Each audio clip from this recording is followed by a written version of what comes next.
Oops. Hello, Internet Land. Welcome to another exciting episode of ASHENED WAGON Adventures Dark Sun Edition.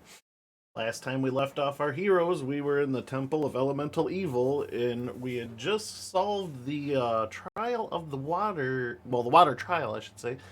And got a key into the inner workings of the temple, but we were stopped at the end by the Earth cult leader, and we practically ended right there, and we're picking right back up. So I'll pass things over to the DM to sort of explain in better detail than me what is going on.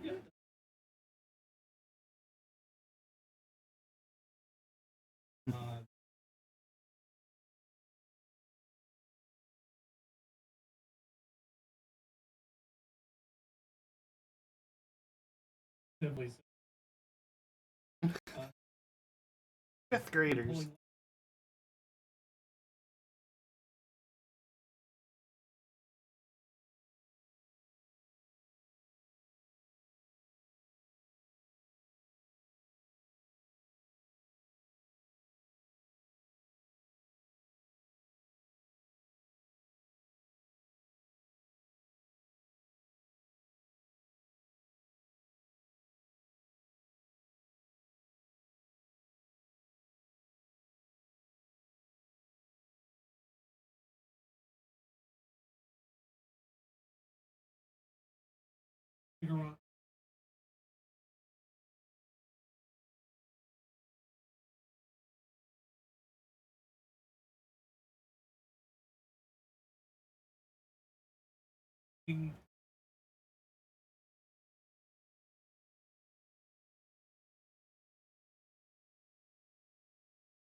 Like a stone quarterstaff, and flanked in front of them a series of looks like monks, like hand-to-hand fighters, and these stone armored guardians marching forward.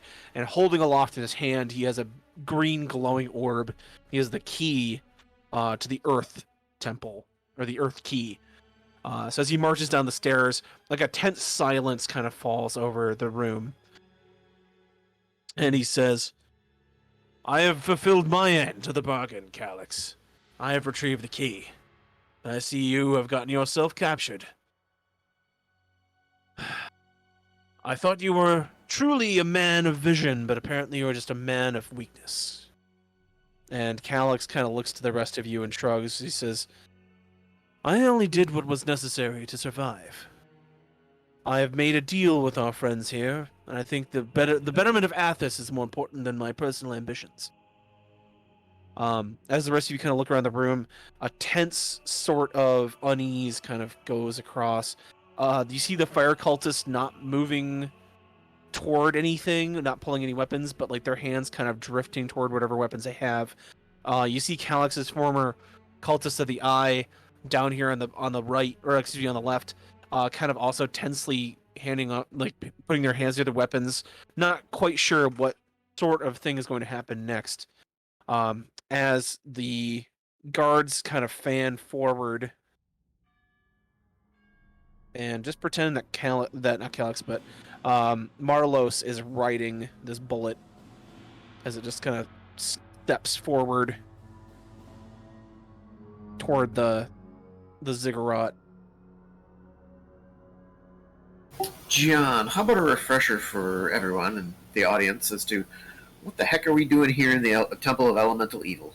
Well, long time ago, in real life, only about a month in game, you guys had decided that you have to gather a little bit more power, maybe a little bit more prestige in order to challenge Balak's Sorcerer King Andropinus. One of the quests that was given to you was by Tigo and some of the other members of the Balak Council. was to get the metal stores in the Freedom region that you're currently in to come back. They had just constant raids from these different cults, looking for magical items and looking for artifacts. So the metal shipments from this area could not make it to Balak. Once you guys made it here, you've been kind of cutting your way through the various cults and various bits and dangers to find kind of the heart of the conflict here. As you are kind of surrounded by the remnants of whatever cults are left, the true secret of the Temple of Elemental Evil of Shavarm lie beneath your feet, and it's sort of a Mexican standoff of a kind. It's 4 factions, well, really 3 factions, not really knowing what the other ones want or need to proceed, but all of them basically agreeing that they want to get down to the bottom of this temple and see what's there. Your group, I'm not quite sure. I know Jesse is going to join us here in a little while. He's currently at work, but Jesse himself ascending to the mantle of the Water Lord, taking over for Gar Shattershield to become the Crushing Wave cult's supreme leader, and the rest of you supporting him in that endeavor, kind of trying to figure out what's going on here and how to figure out how to stop it, or at least control whatever chaos is going on. That's currently where we sit, with Marlos the Gorgon King kind of stopping where he is in the middle of the room, and he says, "Look, I think we all agree we want to see what the secret of this temple is. It's been built up for so long, I'm positively dying to figure out what's underneath this stone edifice. Do any of you have the wind key? I seem to see Eracy did not seem to join us." We have the key of our siblings, the kin key. Wait. Well, that will not suffice. Which one of you is brave enough to enter the air trial, or are there none of you that wish to claim the true power of Shivar? You kind of look to the spear that you have in your possession, and you know that can be used as the substitute key, by sacrificing the weapon. Who actually in our group possesses it? I believe it's Micah. Yeah, I have the fire dagger and the wind spear. More so just for safekeeping. Yeah. And not that I plan on using the fire dagger, but if I used any of them, it'd be the spear. I was planning to get them decursed before we use them here, but Paretta sends a message to him silently, to Micah Malagaz. Just warns them nothing good can come of this. Your unchecked power that I feel could defy the spirits and upset the balance of Athos. What little gains we've had will be undone for sure. Doesn't seem like a thing for mere mortals to trifle with. It's been sealed. And obviously, look at how much care went into sealing this. There was a reason it was. We really shouldn't open this up. Need to get away from these people or stop them or something. That'll be it for them. I'll reply back that I agree that caution needs to be used and that I've glanced at what being is more of an appropriate term being kept here, and if it gets out, it could be bad. I agree with that. I don't know what it would do if somebody who meant to control it would use it, but I think that we're the only people who could stop it. I think that's ultimately what needs to happen, because as long as something's sealed, there's always going to be someone trying to unlock it. Beretta nods silently, understanding.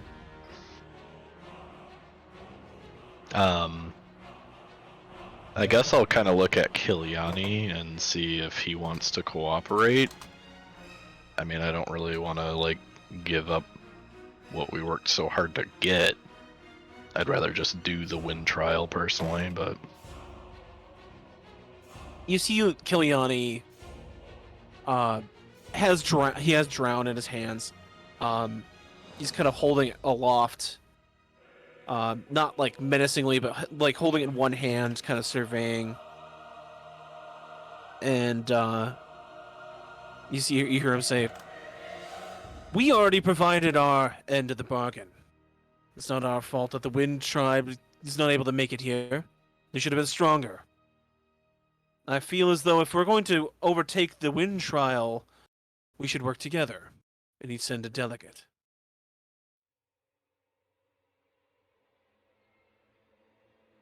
He said, and send a delegate. Yes.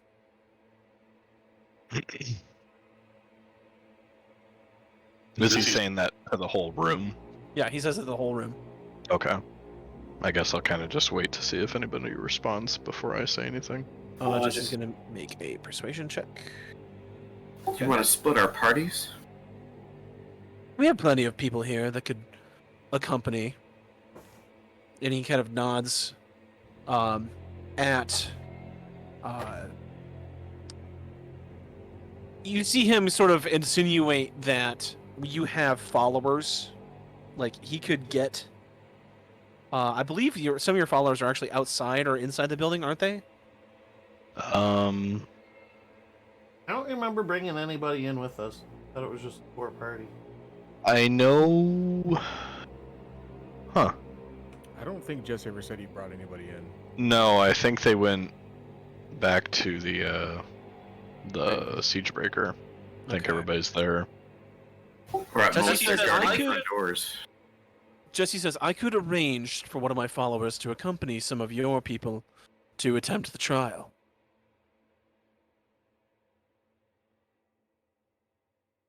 And you see the Gorgon King kind of look down at the sort of the bald priest woman. He says, "Mirage, this sounds amenable to me. Does it sound amenable to you?" And she kind of looks and nods.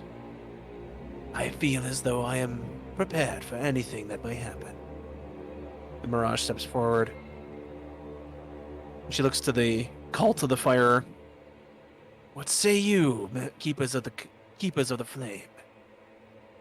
And one of the priests steps forward. He says, "I will gladly give my life to see that Imix's glory surges across the Athos." And he steps down. Both of them kind of look to the party.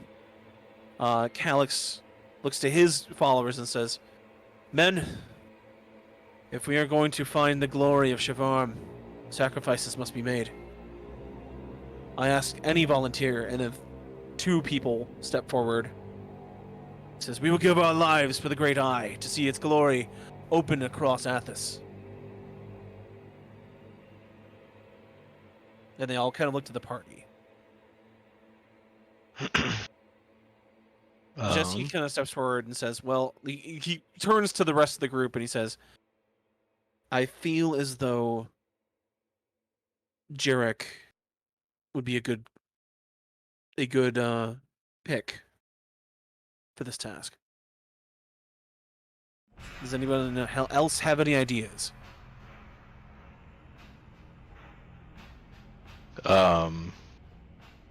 I guess the only thing I'll say, and I mean I can roll persuasion if you need me to. It's just a point I'm trying to get across, not really a means to an end. But I'll just caution that we don't know what the wind trial is going to hold for us. It's not that I don't trust Jarek, but do you think he's really up to stepping up to the plate of truly whatever might come. I mean, he is just a man. He looks at you, looks at them, and he says, "If the rest of them are going to send their priests and their casters, I would rather have someone I know who can best them in melee combat, stay close, and use his strength to win the day. I don't doubt Gar's powers, but I don't think he would be up to fighting 3 other members of any other cults if need be." So it's more so sending a quote-unquote water representative more so than just somebody from our group. You get the feeling that he wants to send a ringer. He wants to send someone that he knows if like shit goes down can just take the key for like your faction Mm-hmm. and just overpower anybody else.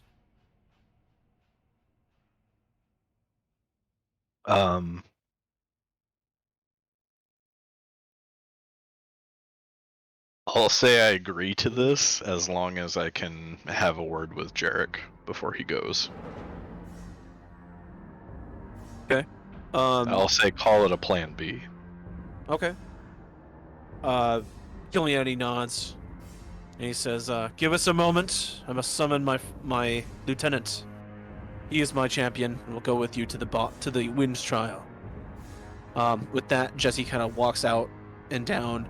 He kind of nods at you, Malagaz, to accompany him. The rest of the party is free as well to go with you if you would like, or if you want to stay down here to keep an eye on things. That is going to be your decision. Man, John Kiliani's a lot more agreeable. Because John Kiliani sees that there is at least things to be used in teamwork.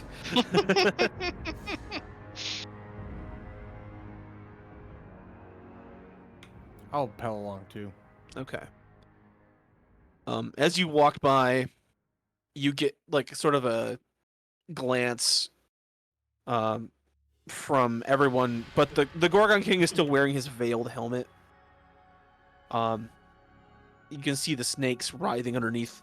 It's kind of like a Japanese Kabuto helmet, like it's got a long back and kind of like a masky front. But it has like a bit of like a shade for the eyes. And as you walk past, like the bullet kind of growls and stamps. You guys walk back up to the surface of the temple.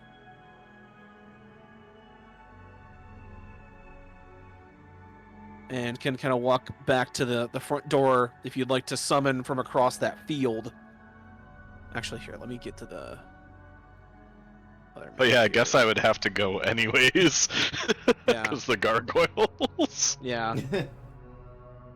But here's back to the surface of the temple. And, parked here by the gates, the siege breaker, you can see all the various, guards and whatever keeping the gate shut. This stuff's all done.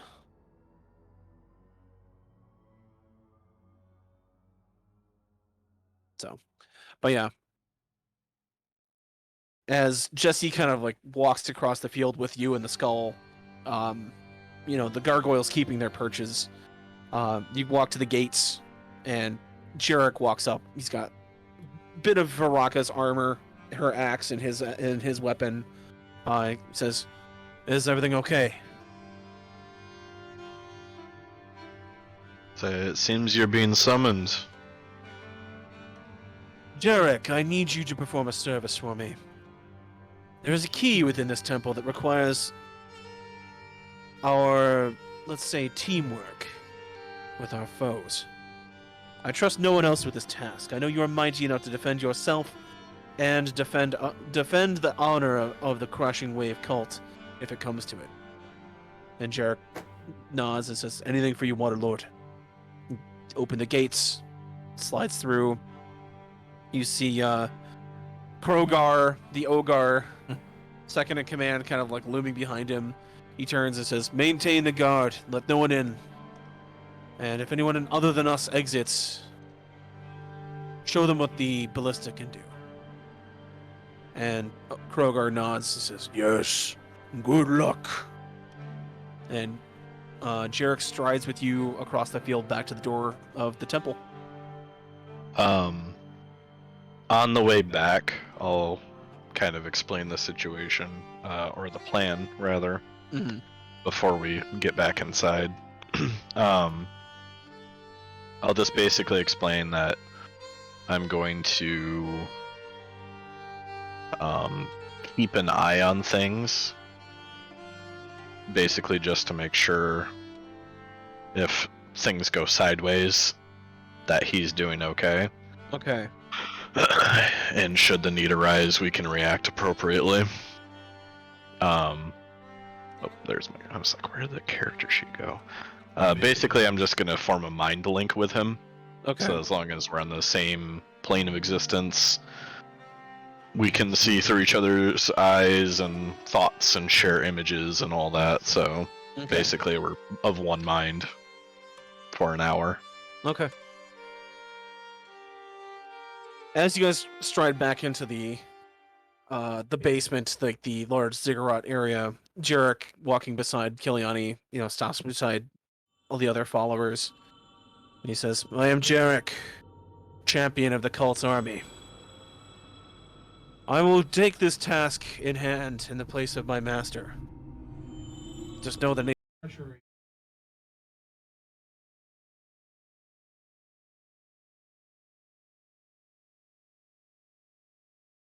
He sort of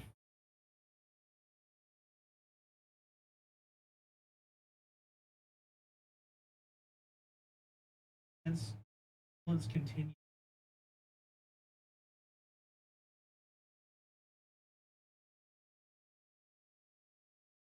Would like to.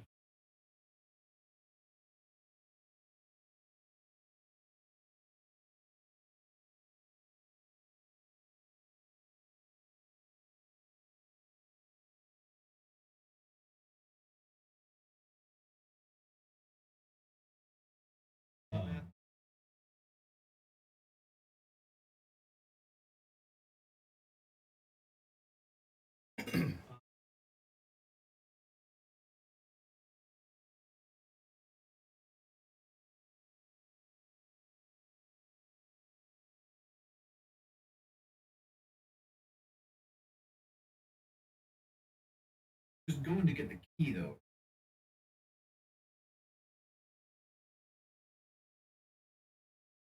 Technically.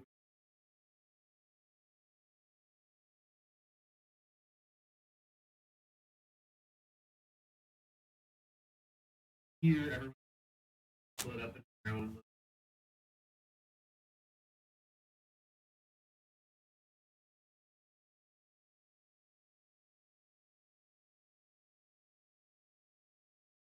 Recall.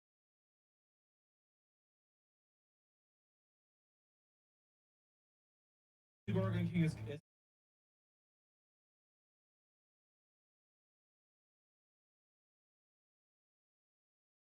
so lit.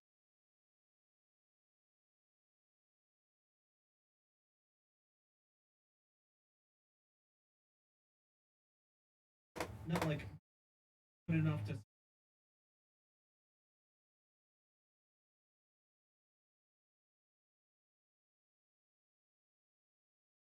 Like a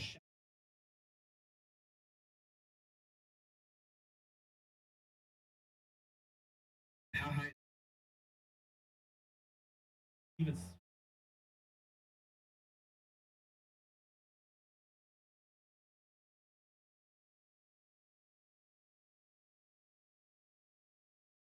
just think maybe I should.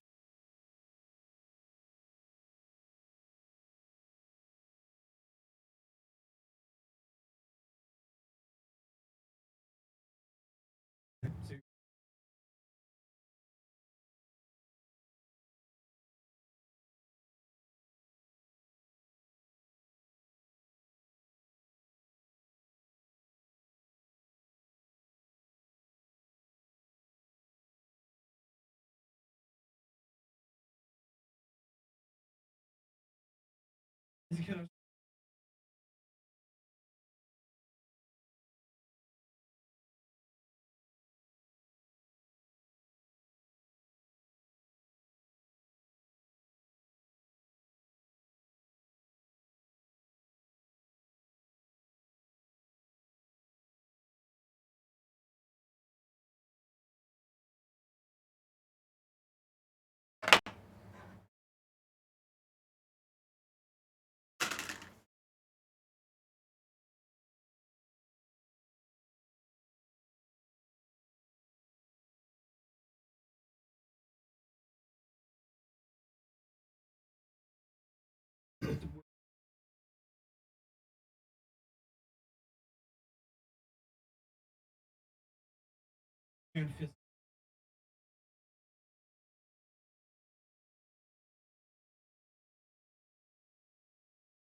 Like a high school bully.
Okay.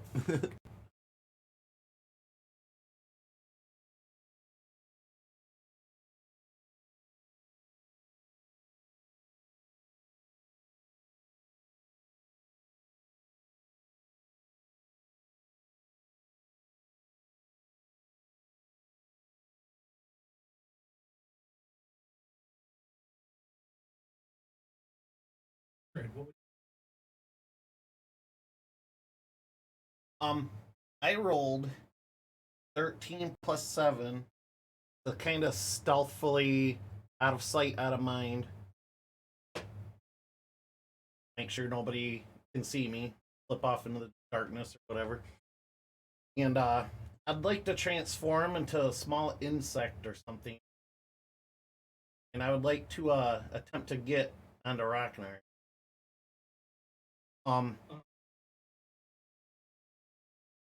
As I'm doing.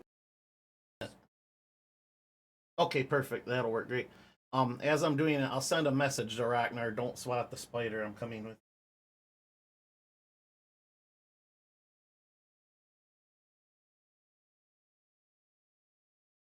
Say, please, not his loincloth. Get it off. Yeah. Okay.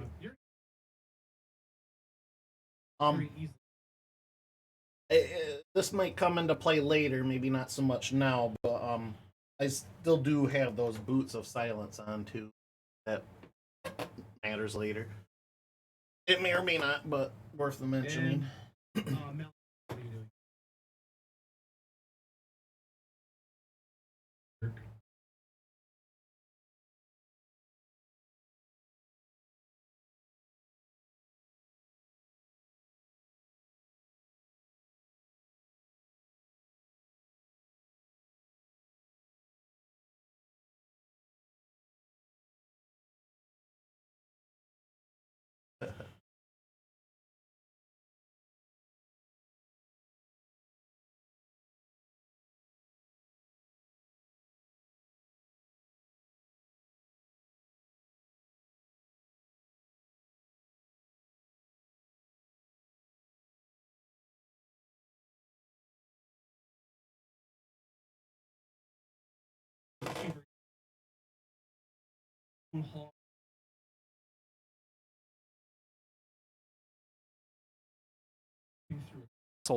And on the right hand side, there's like a giant volcano, like a pyroclasmic explosion with like fire and rocks raining down from the skies.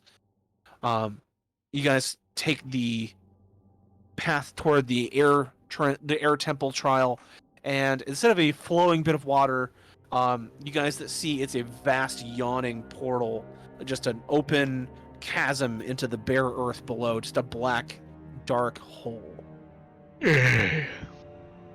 As you guys stride forward, you see that going through the first chamber, there is a large inner bubble chamber with a temple built around it. You see various bits of stonework kind of in the walls and a very ancient sort of like wooden structure of walkways built across these like stone stalagmites built up from like maybe 60 to 70 feet down to like the jagged earth below.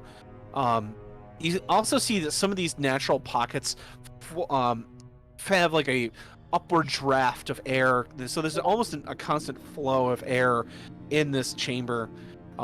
Heading toward the back, Micah, you see the group kind of nods, taking one at a time across the fragile wooden beams of the ancient walkways toward a chamber that looks to be like a sort of church or a temple within their node, sort of like the coral temple and the water temple.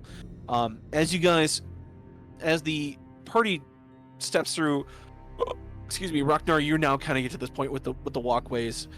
You see like the vast open area with the interior cave temple, and you just see the door close to the chapel, like across the long chamber. Halan Ray kind of nods and says, "Gentlemen first," and kind of motions toward the large, rickety wooden walkways that kind of lead across the temple floor.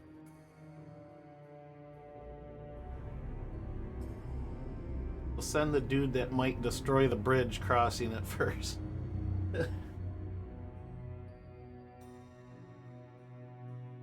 Yeah, I'll go first. I'm probably the heaviest. Oh, I insist.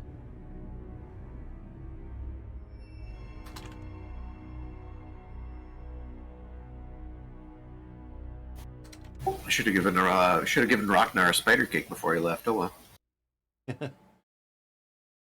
No, I got a 10 athletics. I'm good. Didn't you give him one earlier? How long do they last?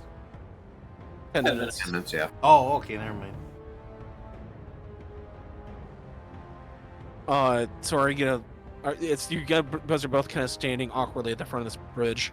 You can see that she refuses to let you behind her. She's been abreast to you this whole walk. Like she has not let you get in front of or behind her. We both just crab walk sideways, staring at each other. That's the only even way to do it. You gotta tie your legs together. One leg each. 3-legged race. Yeah. Fine, I'll go first. I don't care. Okay, go ahead and give me a athletics check.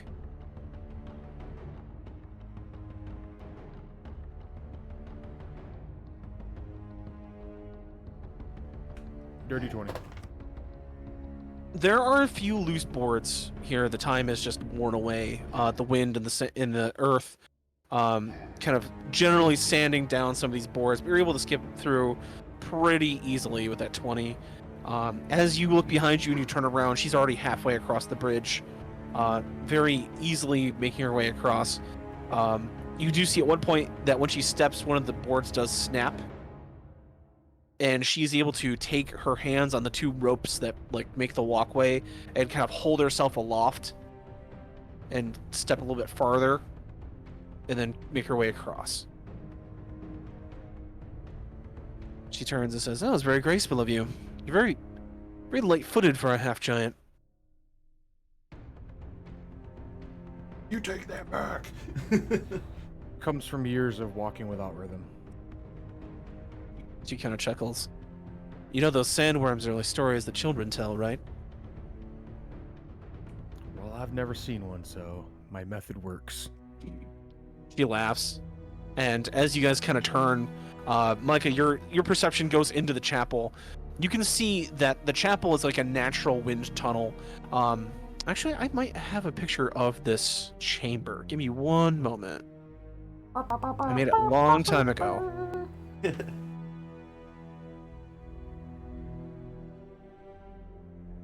Go to my maps.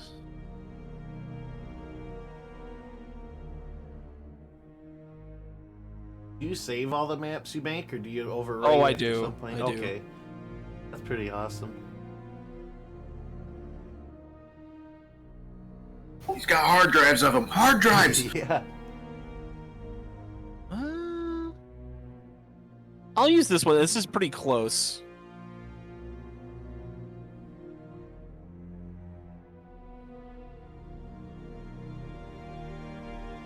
I think I designed it for this and then I repurposed it for something else.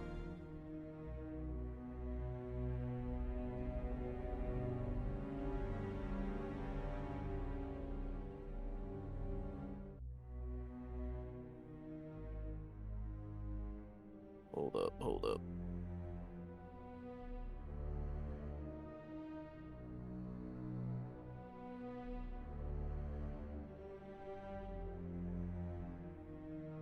And it was the exciting part of the stream where John drags a map onto the screen. Go to view. There we go. This is roughly what the chamber looks like. A vertical shaft kind of goes up into the air, and you can see that various pillars kind of like line the floor. A central altar, instead of this opening to the other part of the cave, lies at the other end of the chamber, and on it, you see a large statue of a depicted of a rock, big like 30-foot wingspan bird that has not flown over Athos' skies for millennia. At the base of it, you can see a simple tool, a folded piece of cloth canvas. And as your eyesight kind of drifts up, you can see embedded into the ceiling is a large purple stone that's embedded in a large eagle claw hanging from the ceiling. Let me assemble the NPCs here. Copy.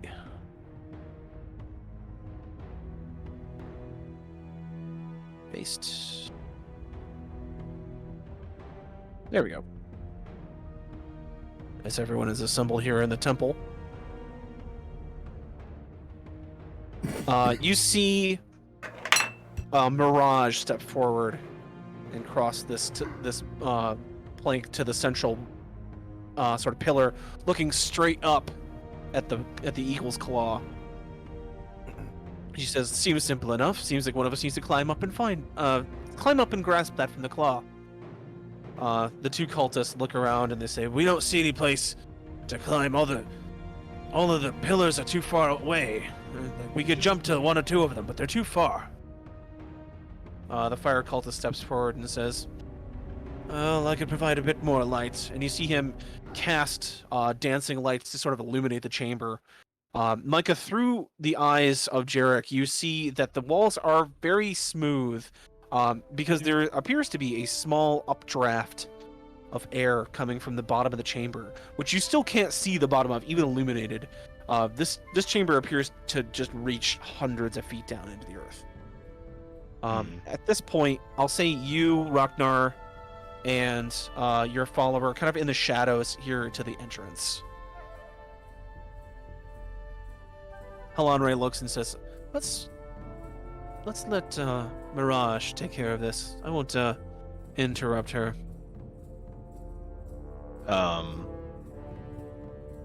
I'll message Jarek, and I'll say, "Well, have you processed what needs to be done?" He thinks back. "I think I have, unfortunately." You see him heft his weapons kind of on his back, and he walks to the altar.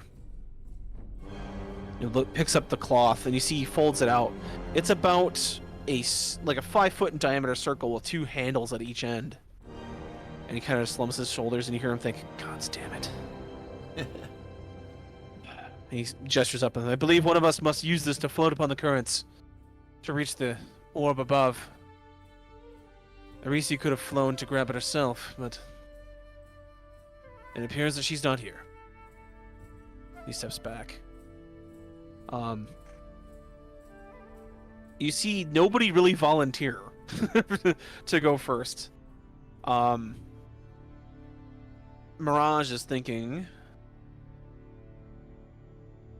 and kind of thinks to herself, "I could No, that wouldn't work. No. Jared's with us, right? Jared is on your Yeah. back, yeah. Can he wild shape into a flying creature? If he wants his presence to be known, yeah. Yeah. I mean, he could like wild shape into like a bat or something. I don't know. I'm gonna I guess I'll spawn you in here too, Peretta. There you go. I'm gonna A wait. 5-ounce bat cannot carry a 1-pound coconut. Yeah. I'm gonna bide my time for now and see what they try first. They can trigger any traps that might be present first. John, how strong are these updrafts? You can feel them from where you are, and that's a good 20 feet away. They're not like a blast of air, but like it is a constant like a whistling hum through, like a whistling sort of like a through the chamber. I'm guessing that the wind has something to do with the best way to solve the puzzle. You see Are one the- of the cultists or the eye kind of walk forward and grab the cloth. It says, "I will attempt it. I am not afraid." Before he does that, I'll interrupt him, John, and I kind of want to see if we like.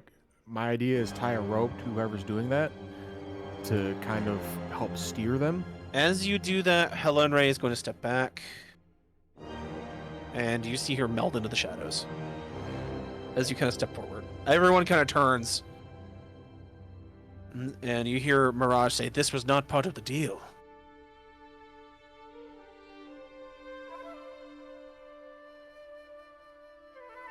And after a 10-second, you hear Jarek say, "I will then forfeit my weapons."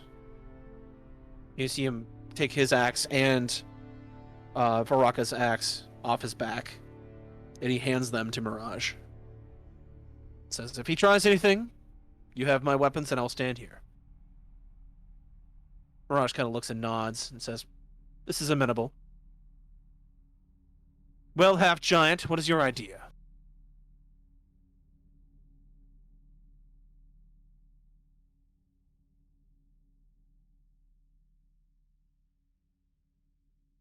Jeremy. I'm sorry, what was that? She mentioned she motioned to you like, "What's your idea?" So it's kind of twofold. One, if I have a rope tethered to whoever's doing the like the drafting, we can help steer them towards each pillar, and also if they fall, we have something to help catch them. They kind of look together. That they nod. This is a good plan. Do you have such a length of rope? I have. Hold on.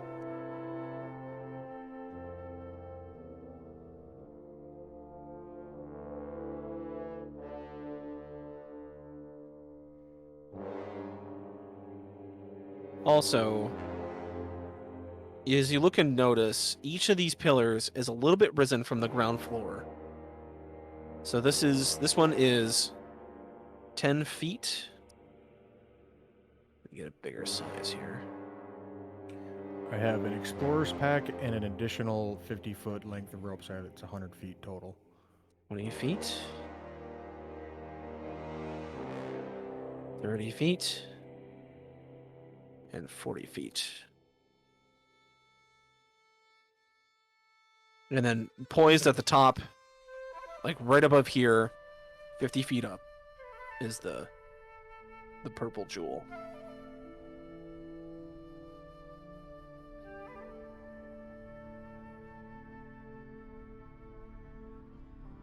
So you stride forward to the center. You're on his back. I'm just gonna put you out here in the void there, Pyretta. Okay. But you're still on his back. Yeah, that works. And the guy walks back, and do you like affix the rope to his waist? Yeah, I'll tie one end to his waist and the other to mine. Give me a dex check with are you no, you wouldn't have tool proficiency in rope. Just go ahead and give me a That'd be a go ahead and survival. give me a dex check.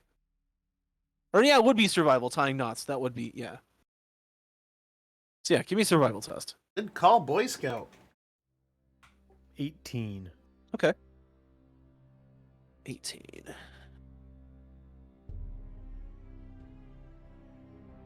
All right. And as the cultist is you're kind of tying this harness around him, he says, "What was the other part of your plan?" Oh, this was literally, I was going to have somebody use the cloth as like a parachute to lift them up. Oh, you can. Oh, that's what I figured we had to do. He This walks was just here, more of an insurance plan. and he takes his first jump. Makes it here pretty easily. And then kind of waits, hesitates for a moment. All right, may the great eye guide me. Let me get some stats for this poor man. Oh shit! Now he's expendable. We're gonna use. Let's see. Let's say priest. We'll use this priest. All right. And he jumps, Zoinks and away. and you see the sailcloth fold out, catch the wind, and lift him aloft. And shakily, he makes it to the first pillar. Kind of lands, nods, says, "Yes, I believe this is the way." Is there anything on the pillar, like markings or anything like that? Are you like shouting out to ask him? Yes. He says, "No, it appears to be flat."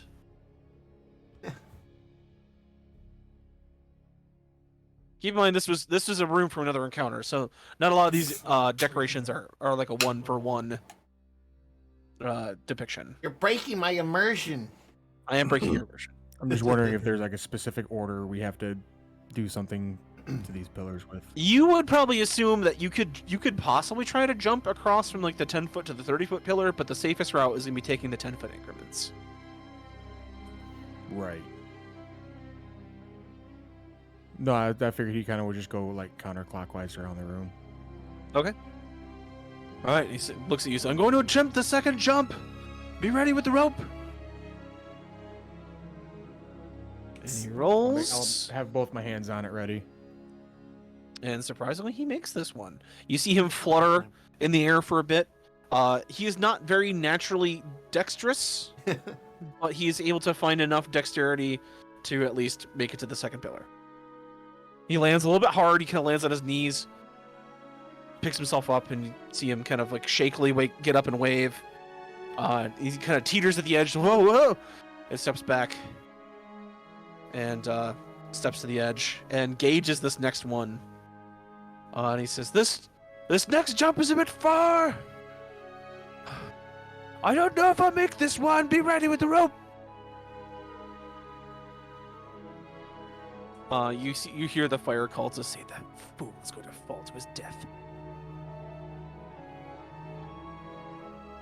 And as he jumps, he makes it about 3/4 of the way across, and then he just beefs that last bit of it. He folds the cloth, he doesn't hold it straight, and he just plummets down. Go ahead and give me a strength test.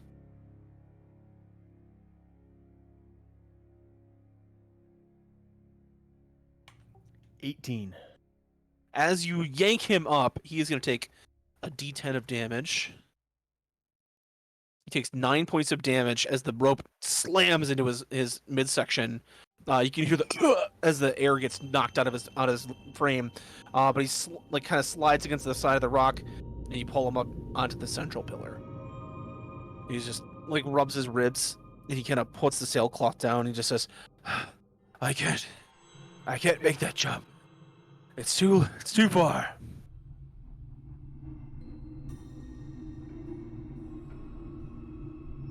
There's another kind of long silence as everyone thinks of maybe who should go.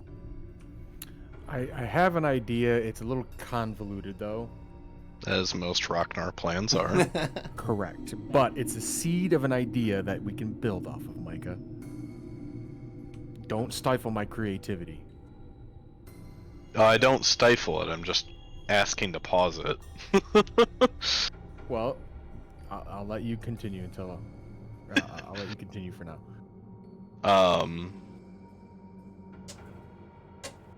Am I correct in assuming that Jarek is probably the best suited for this, unless I mean, with those washboard abs and that like very runner's frame, you probably assume he's got a lot better chance than that's what I was thinking, yeah.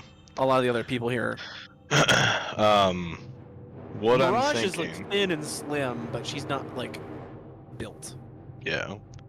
What I'm thinking is that, how sturdy is that walkway, like the bridge, where Jared is next to? This one here. Yeah.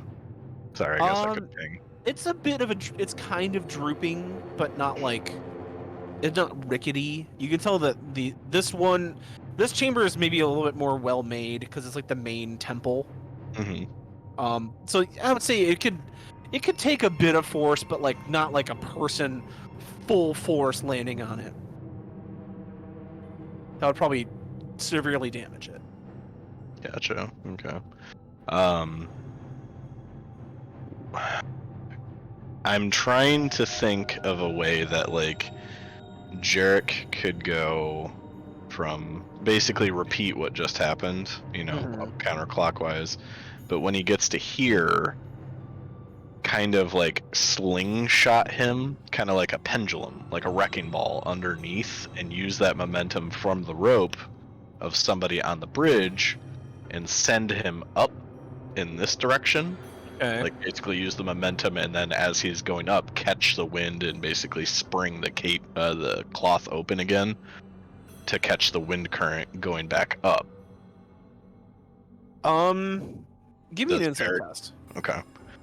Oh my god. I haven't rolled anything yet. What do I have this dice for? Ooh. Break the ice.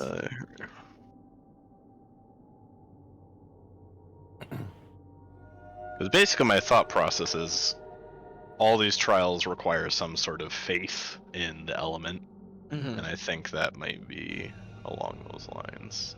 Insight. 21.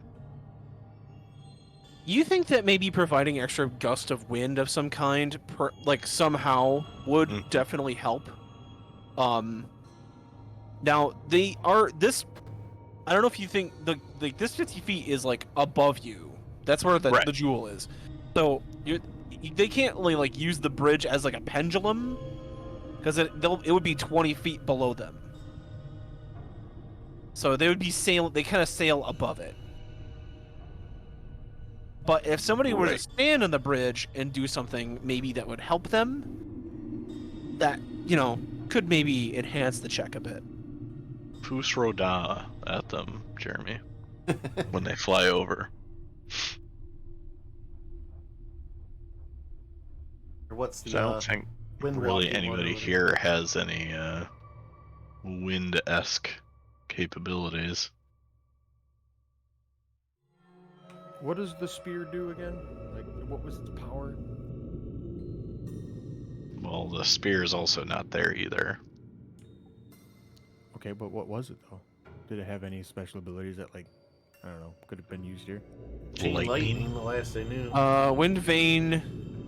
You have resistance to lightning damage. You speak Auran fluently. And you can cast Dominate Monster and Air Elementals. Let's see. +2 bonus to attack rolls and damage rolls made to the weapon. Does an extra lightning damage. Not really. Yeah, I don't think it's really designed for it, because Jesse didn't have to use Drown while we were in the other one.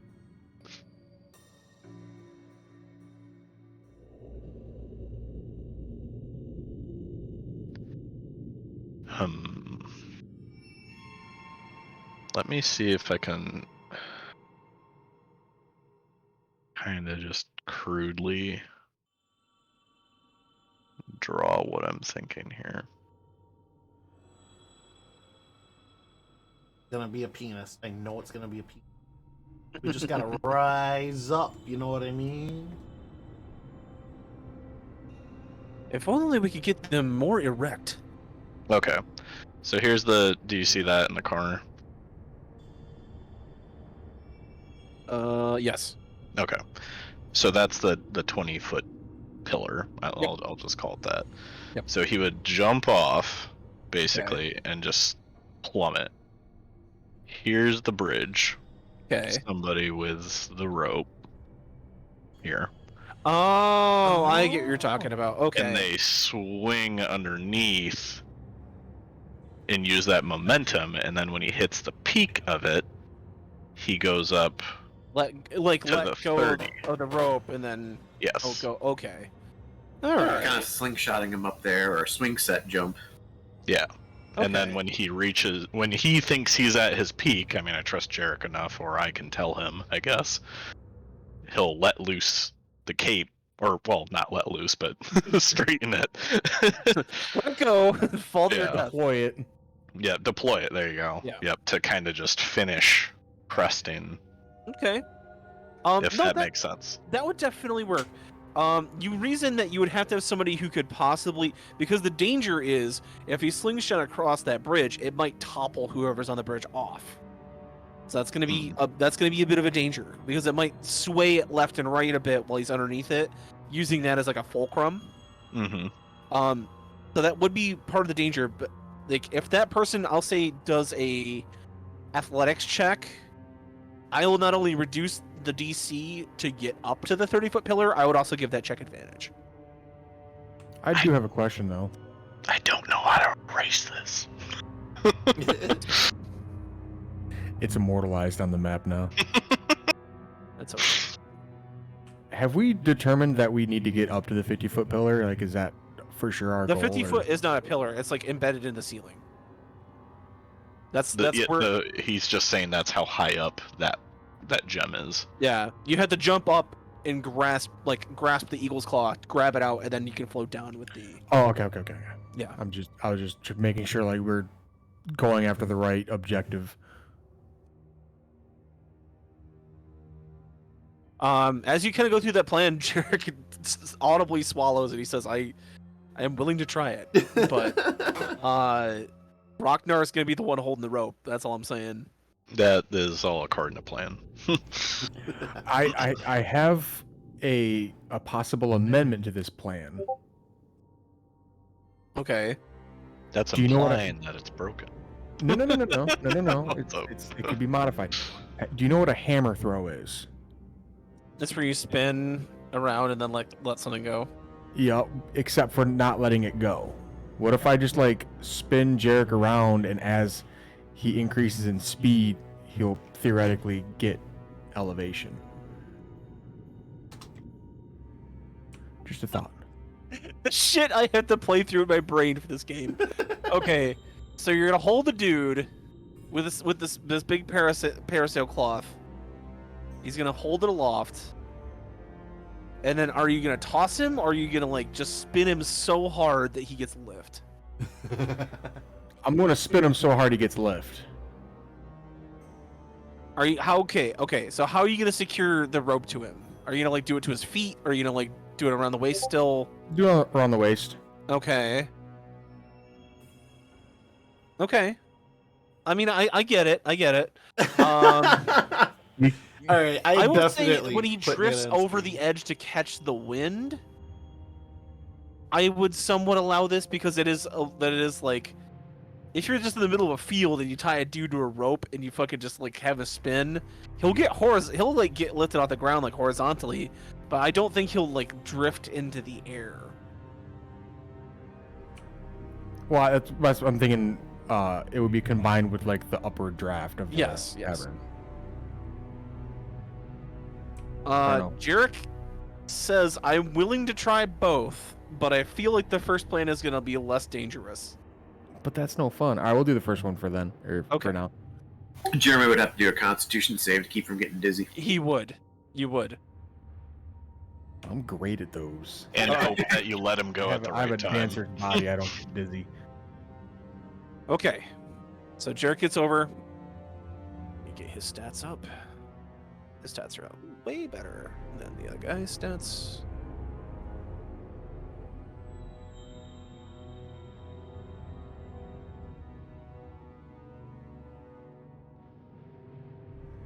It's like Micah, you should just send Snafu down here with some crab cake or spider cakes, but this is so much more imaginative. So I get a +5 to this. No, I'm loving this. Alright. First jump, easy, boom, makes it. Creative solutions for creative problems. Alright, hold that rope aloft.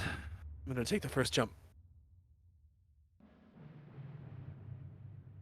Okay, a little messy, but he makes it. Jumps, catches the wind. Easy. Next jump.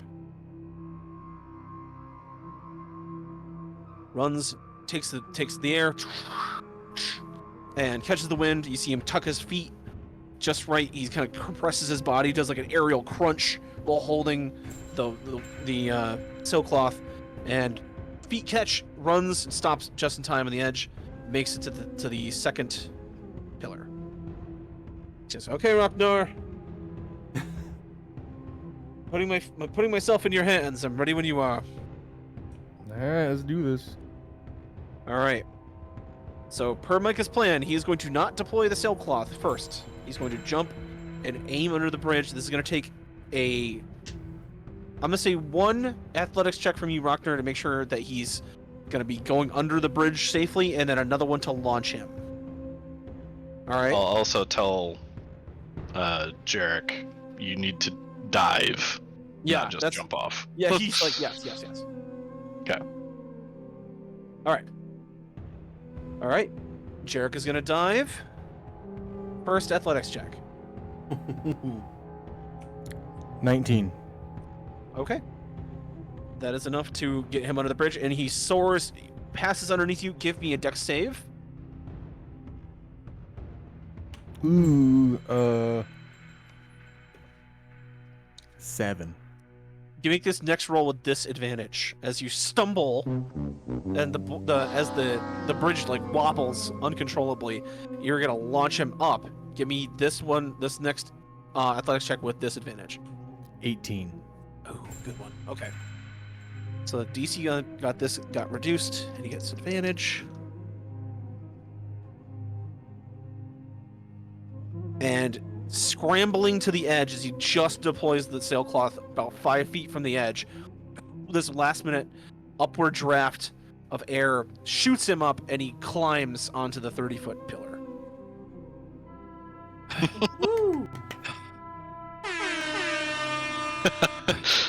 Just sits there and breathes for a hot second, just on his hands and knees. I'm just like psychically clapping my hands for him and saying how proud I am that he could bring my ideals to reality. He made that check by 1. Okay. The next jump is just a standard jump, so it's not too bad. He says, "Rocknar, are you still there with the rope?" I got you, bud. Okay. All right. He steps back. He's gonna rage, so he gets advantage on the strength check. Good call. And makes it. Okay. Catches the air, drifts up, catches the air, and is able to kind of keep a foot on the edge and then pull himself up to this pillar, the 40 pillar. Okay. And he's looking directly forward, directly above that circle on the earth here at the golden gleaming eagle's claw clutching the purple orb. I don't know if I can kind of use this as like a pep talk check. But obviously, like I'm linked with him. Like I can feel how pumped he is, how angry, all that. Like yeah, psyching that was his 1 rage per short rest. So he cannot rage on this one. Okay. I'm just gonna be like, all right, you've got this. We're on the final hurdle. You see the prize. You've just got to grab. Get mad. Get angry. do you have Okay, an coach. inspiration point? I don't have one, no. Okay. But Go basically, ahead, I'm give just me- trying to give me- inspire him. Yes, give me a persuasion test. Okay. That is a 9. Okay. It may have helped him. It may have not helped him. We'll see. He's like, wait, what? I just got mad. Why do I need to get mad again? All right. He readies himself. Breath unsteady but sure. You can hear. They can hear the fear in his breath.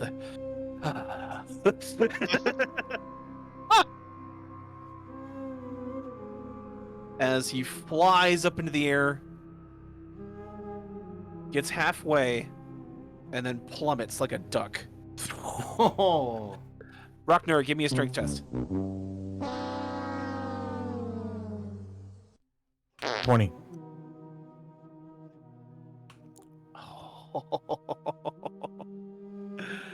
All right. As you yank the rope, the knot gives, and you feel yourself fall on your back as the knot you tied was not tight enough to sustain this hard of a fall. And when you yank back and the rope flies up, you look down and you scramble and you see Jarek hanging by both of his hands, 20 feet down the side of the central pillar. He's still got the sailcloth around one of his palms, like it's got handles, but he's just hanging there. At least he's got the bottom part of him. He's just He just made his save. And he slowly climbs up, but I'm gonna give him a point of exhaustion. And he sits down. He says, "That last jump is just so hard."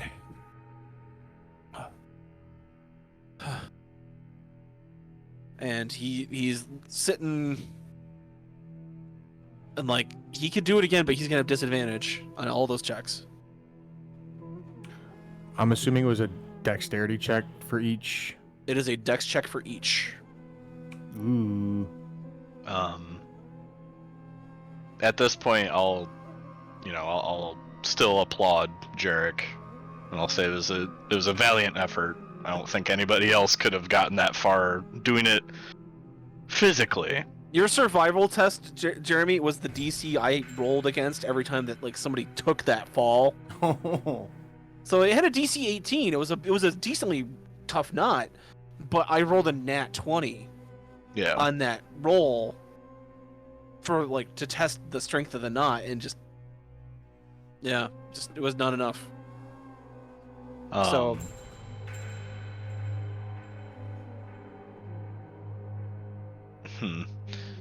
I guess I'll message Jared, and I'll say this is up to him. I can tell Jarek if no one can come up with a plan, I can obtain that gem if nobody present can do it, or if you want to blow your cover.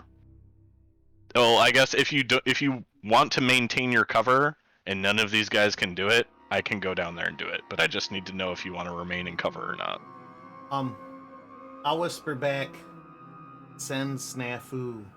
He has ways as well. I think you might be better off watching Calyx for any treachery. I've got a plan C.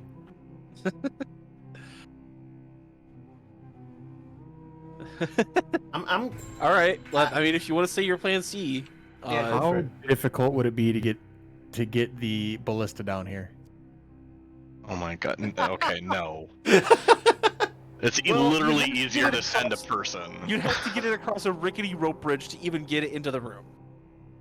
No, I'll just leave it at the edge there. I just want to shoot it up towards the 50-footer. No, to get to this chapel, you had to cross that rickety rope bridge in the center of the air chamber. like Oh, outside there's, of this. there's another not pictured rickety rope bridge? Yes. Yeah. Oh. That's what you walked in front of the other monk. That's why I thought I wanted to get to the center. My bad. Rockner's solution for anything is ballistas. Ballista. More ballistas. From out of the shadows steps Helen Ray. And she says, "You have made a valiant effort here, gentlemen. But I believe that I would be the best candidate for this." And you see Mirage kind of like her eyes go, "Oh, I was not aware you decided to join us, Iron Fist." And she steps forward and says, "Yes, I've been watching your display for a few moments. I accompanied the half giant to see if you would try anything treacherous, but he seems an honorable sort. If you would, I would like to attempt this. However, if we secure the key, you must allow us to first enter the temple below."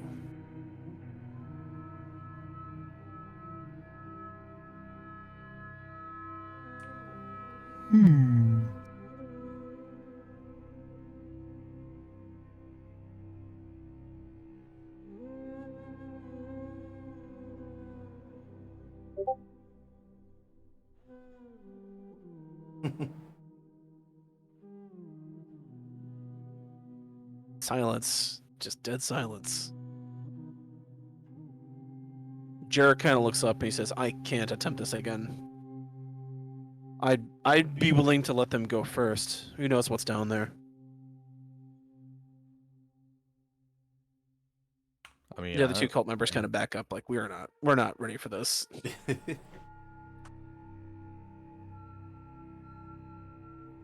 He could potentially set off any traps. And... I don't...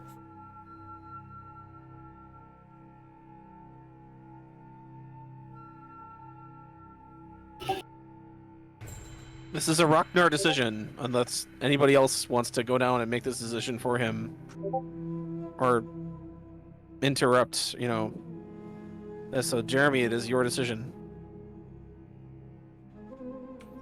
I mean, I really don't have anything else to. I don't have any objection.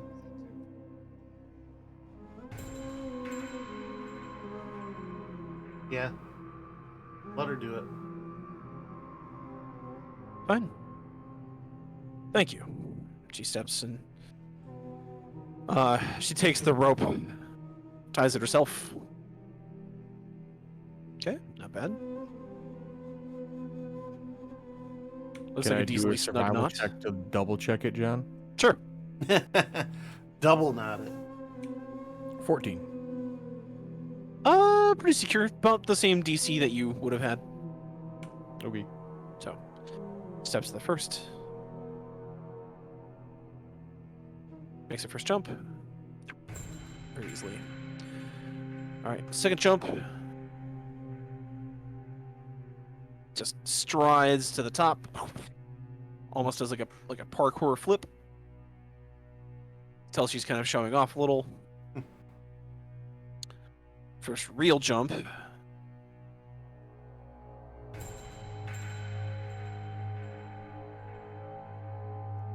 She's going to use a running leap. Dual flip. Gets across. She says, "Would you like to try that same trick one more time?" Sure. With the rope. It's almost as if it's a good plan. I never Right. said it wasn't. Athletics, Dex, athletics. Yep. And Mirage says, "If you let that rope go, giant man, things will happen."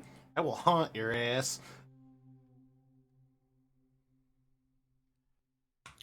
15 athletics. Okay.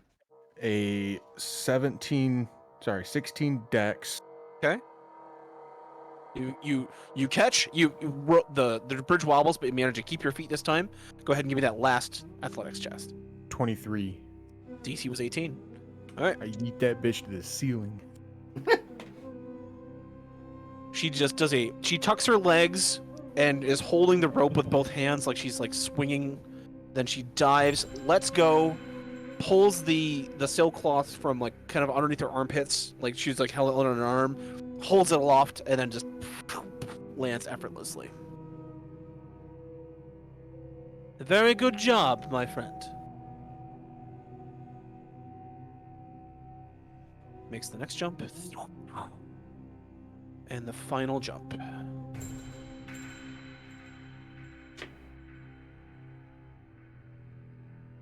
You see Helen Ray soar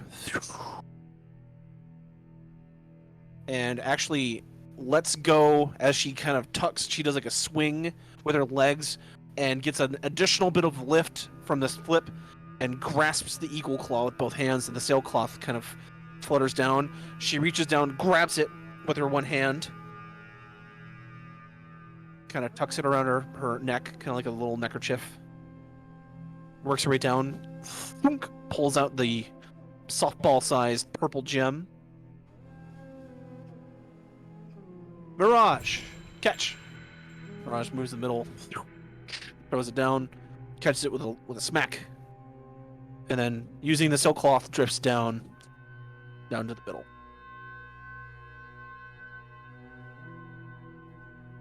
Says, "Well, that was fun, very entertaining. Let's make our way back to the chamber, shall we?" And you see Mirage motion at Jarek to grab both of his axes, and he does. And she says, "All of you out first." Jarek looks at you, Ragnar, like, are we gonna try anything, or are we gonna let them go, or are we gonna go here? I'm gonna honor our agreement. Okay. Walks across the bridge. The other cultists walk across the bridge. Anybody doing anything? I'm gonna hop off Ragnar and hang out behind Fighter chilling. Okay. Give me a stealth check.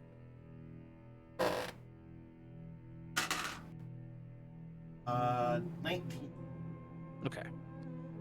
Yep, they walk past. Are you gonna follow them? Yes. From respectable distance, you follow them out of the chamber. They let everyone cross the chamber ahead, the rickety bridge. One at a time, reaching back the staircase. Are you gonna do anything while you're behind them, Jared? Or are you just gonna follow them from behind? I'm just gonna follow. I just want to make sure they're not up to any shady shit. I'll be kind of listening to if they're whispering anything. Outside of that, no. Pretty uneventful trip back to the central chamber here. Everyone returns in one piece.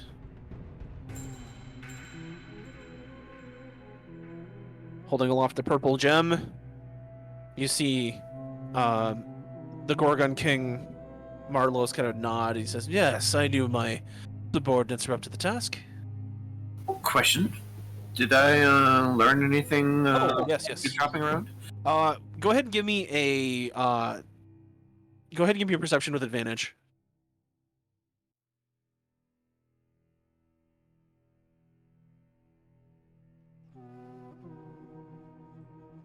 About a 30. With that 30, first you go. Okay, I guess who are you gonna listen to first? I'll probably make my way clockwise. Flame, and then the middle group, and then the one with the flame group, and then the ones with the bullet, and then around over to So Flame, Earth, and then I Cult. Yeah. With the Flame Cultists, you hear them say, "I'm not sure how much of a shot we have to gain this power."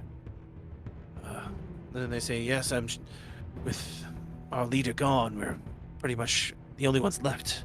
Maybe a few here scattered there, maybe some back at the hideout, but we're it." And you hear them say, "Well, we'll stay out of the way, but if things go down, we'll try to make our way to the bottom of the temple first." So they seem like they are going to be a little bit on the level of brazen to neutral to cowardly. They're kind of floating the line between neutral and cowardly. They know they're outnumbered. They're just going to kind of observe, and if a situation comes in their favor, they're going to try to take whatever power they can. With the Earth, you hear Marlos saying to one of his subordinates, he says, "This is taking too long. If they don't come back, I'm going to murder everyone in this room and then take the power for myself." One of the guards says, "You think you could take that man up there?" And he motions at Kiliani.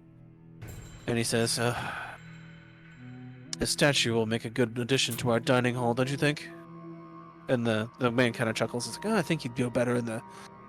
Personally, I think he'd go better as a coat rack." And they both kind of laugh to each other. So it seems like the Gorgon King is very brazen. He's not afraid to make moves against people in this room. And lastly, the Cult of the Eye, as you approach, they're kind of saying to each other, like, "Calyx was utterly defeated. Is he really the one that could lead us to a new tomorrow?" And one of the people says, "Well, once he ascends and gains the power of the Eye, he'll become the most powerful man on Athos. You doubt him, but I don't." So he's the Cult of the Eye thinks that their leader has a good chance at gaining whatever advantage but that he might need to still be a player in all this. I kind of thought his giving up was a bit too easy. It might have been a ploy, but you're not sure. His men certainly think he has something planned.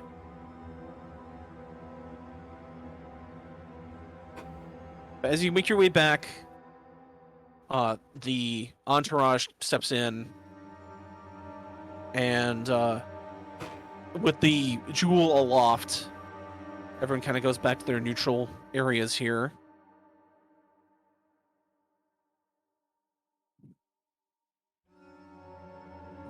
He's gonna stand up with you guys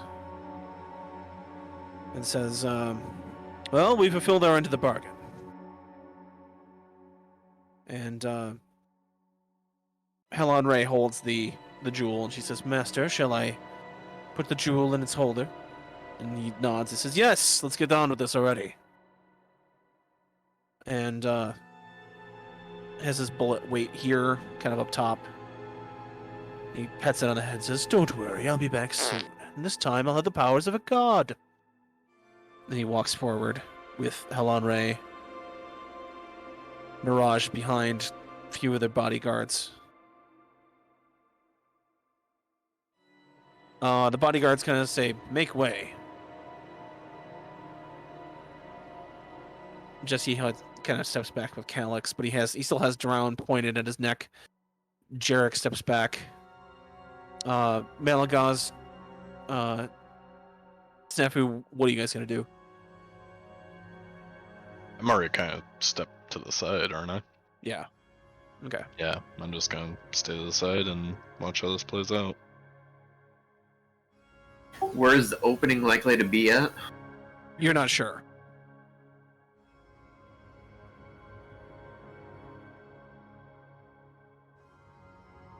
Where's Pyretta? Where is Pyretta? Bottom of the map.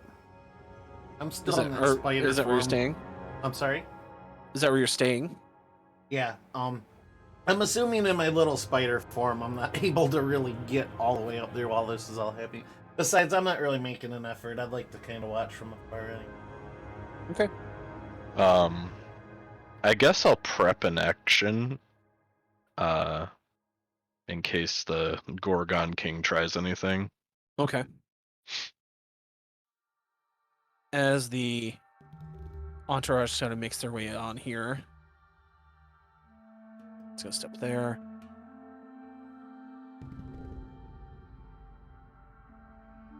You see Helen Ray take out the purple jewel of the Air Tribe. Set it into the holder. This pillar of kind of purple light shines. This wind sort of blows up, and the pillar sinks into the floor and glows the purple light.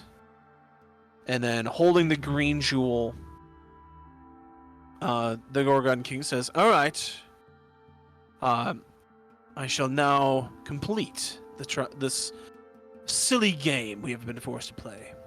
And Mirage turns to the rest of you and says, "Our agreement was that we would be first into the temple. We provided the key. I'd say off of this pillar. We're not sure what's going to happen." Malagaz kind of looks at you, or not Malagaz, but Kiliani looks at you, Malagaz. Does sort of a like, what? I'll just kind of like I'll kind of nod like, I mean, there's a reason they had the orb. Kiliani, obviously upset, like says, "Fine," and he prods Calyx off. The rest of Jarek also steps down. He kind of says sheepishly, like, "That was the agreement, Master. I am sorry." And he places the green stone into the green pillar, and as the green stone sinks to the floor and boom, you hear this massive stone lock unlock, and the whole top of the ziggurat sinks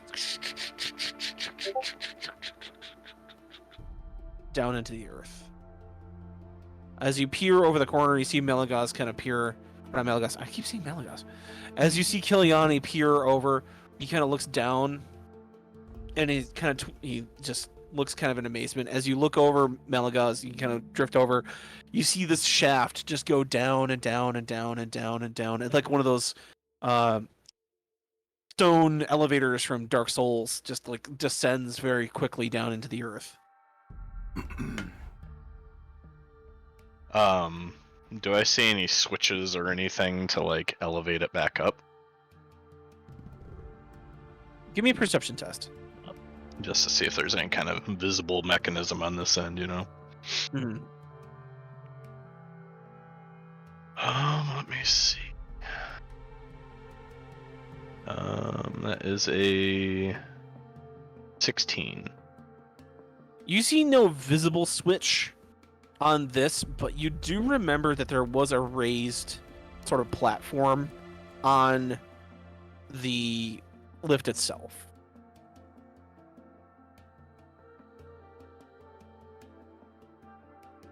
A few tense minutes pass. You hear coming up from the bottom. The lift start to kind of come back into view, and it is written by a lone guard and says, "The Gorgon King permits each may pass." He kind of nods at the rest of his men, and they start to make their way up to the lift. It's a mass of people just kind of start walking.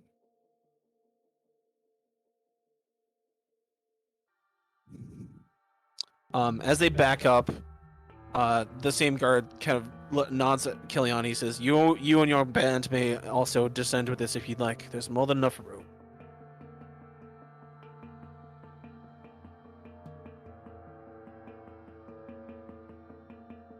Well, And this is Kiliani kind of looks at the rest of you and, like, "Shall we go down?" I'll say we've upheld our end of the agreement. We didn't say how soon, how close behind we'd be. So, I say we go now.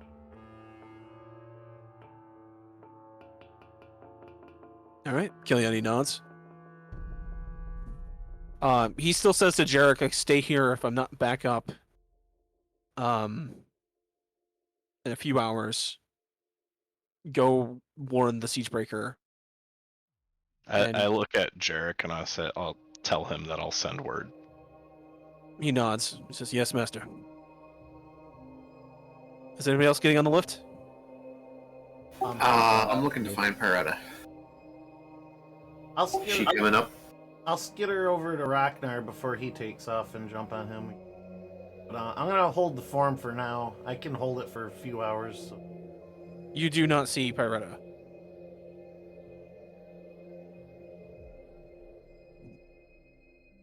I guess I'll just,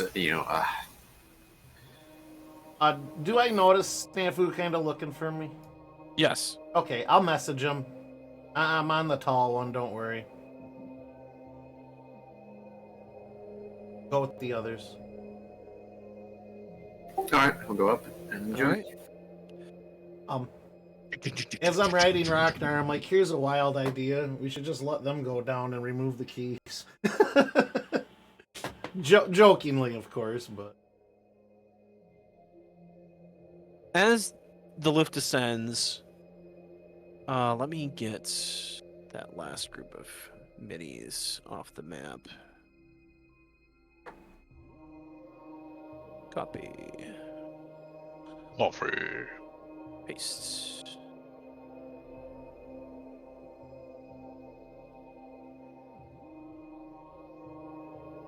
There we go. I did not draw the lift to scale on this one, so just imagine like that's the central fulcrum of it. As it goes down, so go ahead and place your heroes in this area here. You notice that this other golden pillar is the same type of stone color as the one that was behind the other one. This is it's set a little bit more into the north wall than it is here. I didn't make the room exactly to scale. So as it drifts down, I'm going to put myself in the corner, but I am on Rocknar, so... let's scoot you guys up just a touch. There you go.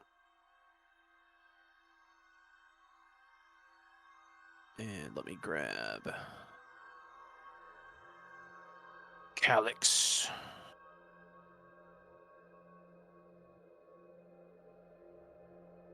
Calyx?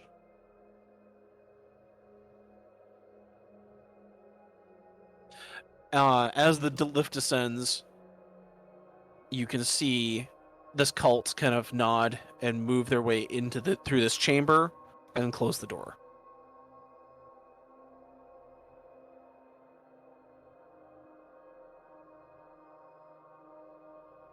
And just you're left kind of at the bottom of this. As you step off the lift, however, like as soon as you get your feet off the depression plate, it soars back up, like, and then you see that central pillar is like the main support of it. And there's like a small ring where the rest of the depression would sit inside, like right here. Oh, So- okay.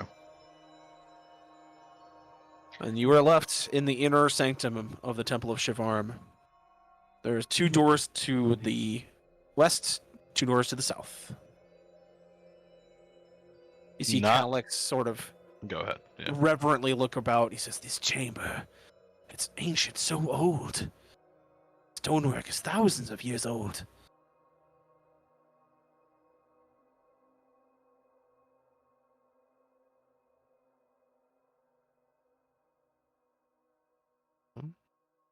Let's see here.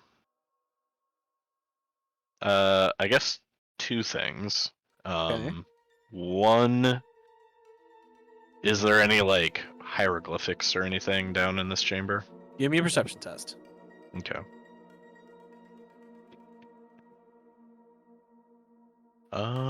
That is a 11. As you look around the chamber walls, you see that in the rough-hewn stone, kind of carved out of Athos itself, you do see depictions, but of strange creatures. You see creatures with mouths splitting through their foreheads and a large central eye, kind of at the base, moving large rocks and stones across a vast landscape. You see obvious like humanoid slaves being driven by floating creatures with tentacles and beaks. You see also kind of caged and sort of led by a large chain, like a large reptilian beast kind of hauling forth this giant cart being pushed through this landscape toward what appears to be a glittering portal, but you don't see where this portal would lead. The one thing with that 10 that you are able to discern is that there is no depiction of any elements in this level of Shivarm.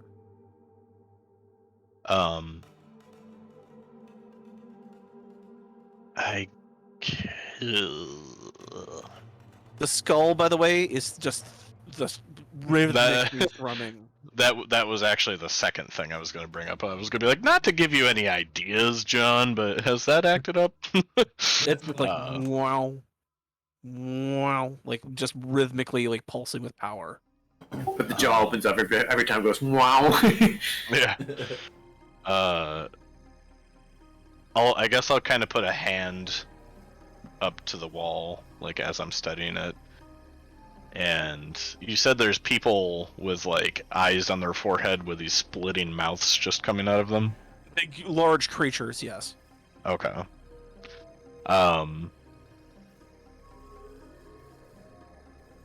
I guess as I'm doing that, I'll kind of just like address Calyx and say, I don't know that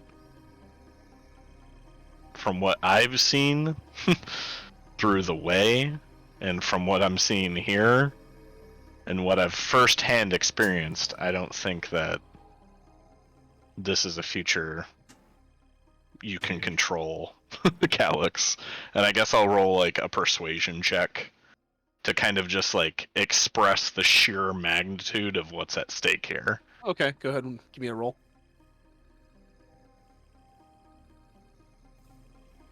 That is a natural 17 plus 7, 24. You see him sort of eyeing these ancient hieroglyphics, and he sees these creatures, and you do see him kind of you break through that kind of foggy like faith wall in his brain, and he does kind of nod. He says, "Yes, this power obviously looks to be more than I had originally thought. But the faith of the eyes led me this far. I can't just abandon it." I'll kind of like look down, like, okay, I see what you're saying, kind of like mood. And I'll pull out the Elder Brain gem I have. Okay. Just because I always have it like in a pocket, Mm-hmm. and I'll just like hold it aloft and tell him that I've seen creatures from other worlds on Athos. I don't know if it's any relation to what I've experienced, but I'm like, if these hieroglyphics are to be believed, things were very different on Athos, and it doesn't look like we were the ones in power.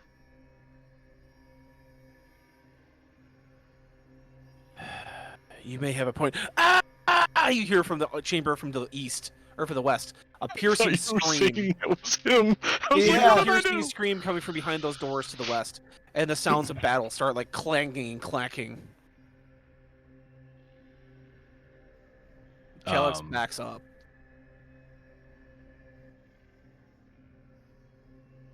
I guess I'll kind of just look back at Calyx and say, I don't think your faith is a bad thing, but maybe just use that strength for your resolve. And then I'll kind of just like, I guess, ready for our group to move in.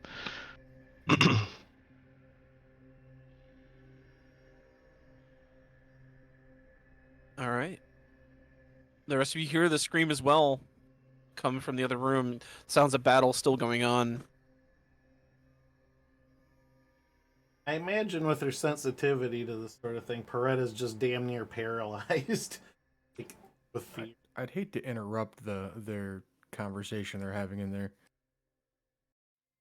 After a few minutes, it's silence. I'd say at most, Snafu maybe comes over and peeks around the corner and just kind of pokes his head around just to see if he can see anything. The door is shut. You'd have to open the door. Oh, that's right. That's the door there. You peek around the corner and you see a large wooden door. It is an inch away from your face.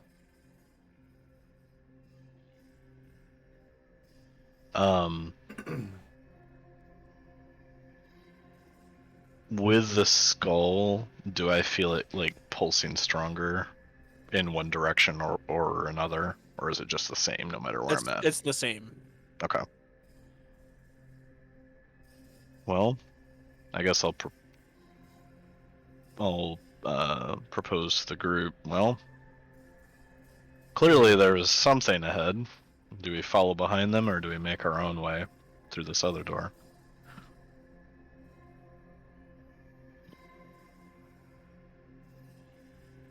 Well, we know What's something behind door hostile number is that 2? way. Will it? My question is, will it follow us if we go the other direction? We know something's back there. May already be a little hurt from them too. Mm-hmm. Like, I need to be right back since I guess I was waiting anyways, but since hey, why don't Jeremy's gonna be right back too, why I don't we think all it'd take Do be we a a want good to quick take time. like a fight? small bathroom Yeah, break? like a 5-minute or something like that. Good. Decide the fate of the party? Yeah, Yeah. that's fine. I guess, and everybody just take time to think about what they want. Okay. Okay. Yeah, we'll be back in like 5, absolutely most 10 minutes. So, Okay. okay.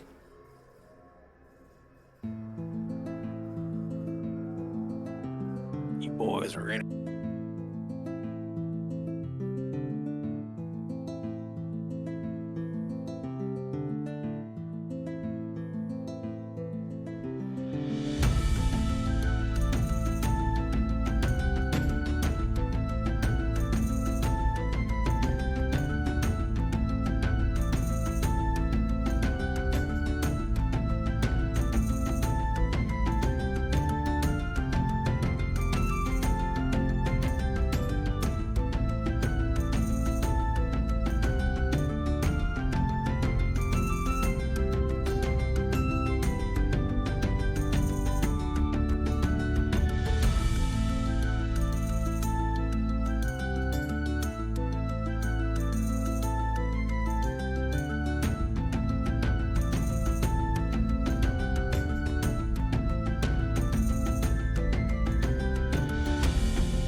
Thank you for sticking around. We are officially back and deciding the fate of our party, as our DM said. So, yeah, I kind of put my vote for investigating what just went on in the other room, considering we know something's there now.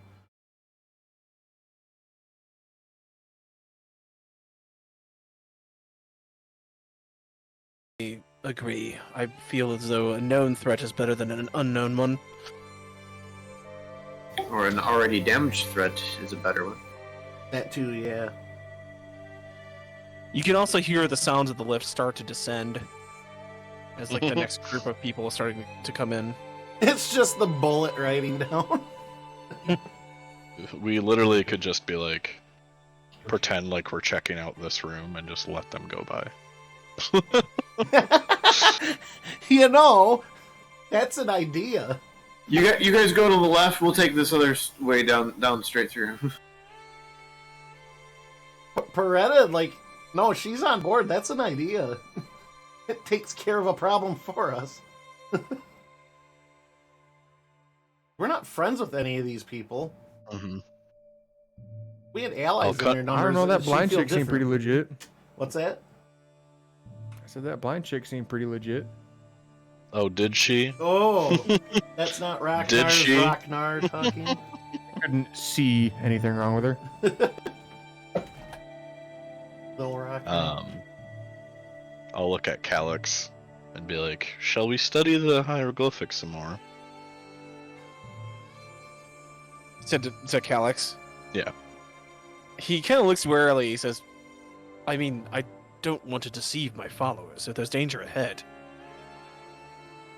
I mean, they might not be your followers.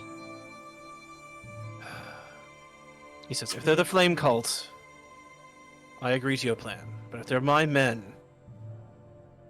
say we let them join us. I look at Kiliani. Agreeable? Isn't he the one that surrendered to us?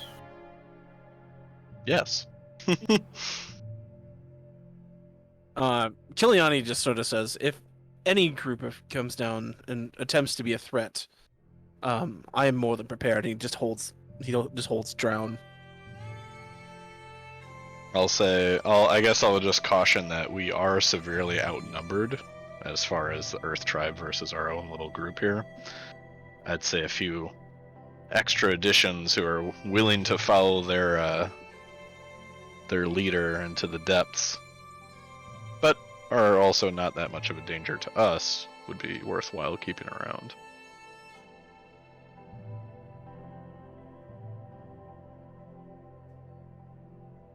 A temporary alliance, if you will.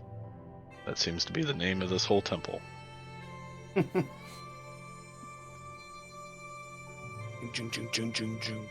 Temporarily Lift alliance. descends. Elemental evil.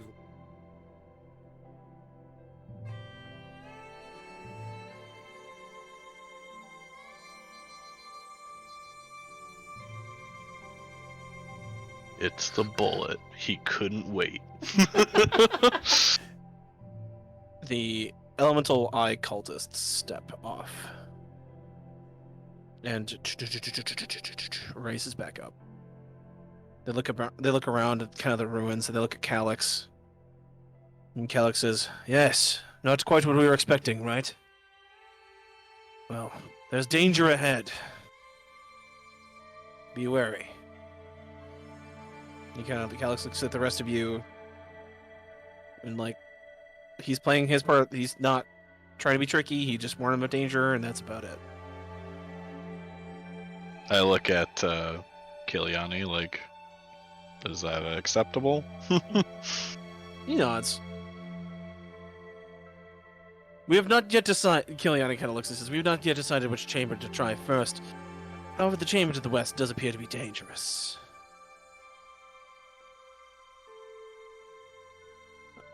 They just sort of say, well, we are ready to find whatever salvation lies down here if we must. I'll look to Calyx and I guess kind of in hushed tone being like, well, you know that there's danger on the other side of that door. Are you willing to lead your men that direction? He holds up his tied hands like, I can't lead much of the state. Is the lift going back up to pick more up, or is this? Yep, let's just head back up. I'll look we- at him and say, more so is your conscience ready. Why don't we stick with Plan A and we'll let the Earth Elementals go? Just say that we've chosen to go south. They go. We just gotta wait a couple more minutes. It's just the fire tribe up there now. Oh, the fire. So Yeah. all the Earth went with them. Okay. Then the fire. Excuse me. Same plan, different cult.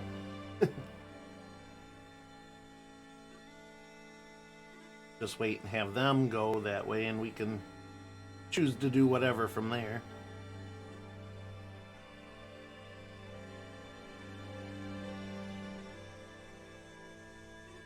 I'll whisper that, or message that, excuse me, to Kiliani, I suppose. That's how he's kind of... Do it to a non-DM character because I had to be neutral with Kiliani. Fair enough. Okay, Micah then.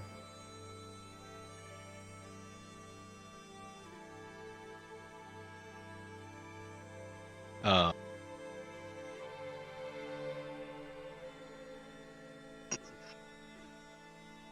I guess I'll ask Snafu if he observed anything about how things were while, yes, I was present in the room, but I was more so keeping an eye during the trial. Do we know if they can be trusted or not? I'll motion if we're all standing where we are. I'll motion over toward Pyrata. I'll be like, "Hey, it looks like she found something we might want to look at." You know, kind of like, let's go over here quietly. What did I find? Or are you just trying to lead him over? Oh yeah, I totally found something over I think there. he's expecting you to like, play along. Well, I'm expecting you to come along with me, Malagaz. Like, hey, it's a quiet spot. We can go talk. Rocknar, move north. Moving north. Thank you. Yeah, I'm technically writing on you still. I'm a spider. There we go. Okay. Perfect. Thanks. Well, I'm saying this all hush and quiet, just so no one else hears. While you were off doing your tests, I did a little scouting or some information gathering. Fire cultists are scared. They don't think they have much to do, or they don't have the numbers. Maybe they can get lucky, but they don't think they can do anything.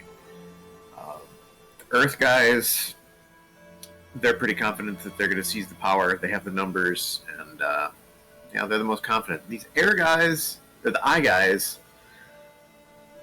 they're uncertain, but they seem to think that Calyx may have something up his sleeve.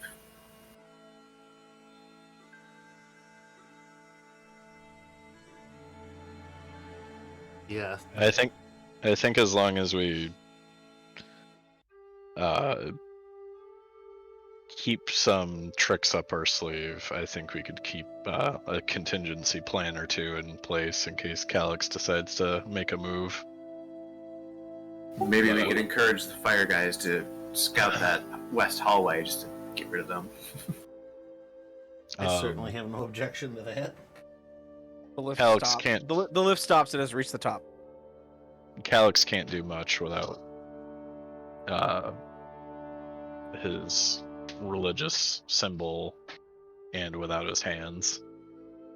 So I think as long as we just keep that in mind, we can keep an eye on him. Beretta still doesn't trust him, but she says, "It does appear that you may be weakening his resolve, though. Maybe keep trying to convince him, and may help us in the end, but I would still keep an eye on him." Yeah, whether or not Calyx has something actually up his sleeve, I don't know, but his followers seem to think so. Well, he did say something was coming. That could be a ritual he's already performed that he's waiting on, or maybe he knows something we don't about what we're about to unlock, and he has like a trump card for it. But regardless, I think he's more so referring to the presence here. yes, that may very well be. But still, he may yet be convinced.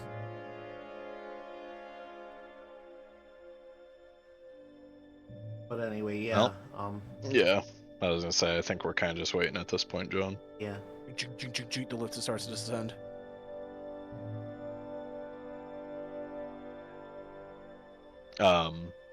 Yeah, I'll address the room and say, we're gonna bide our time. That's the consensus. So when they get down here, we're just letting them pass. Those are doors to the south, right? Correct. Okay. Jung, jung, jung, jung, jung, jung, jung, jung, jung.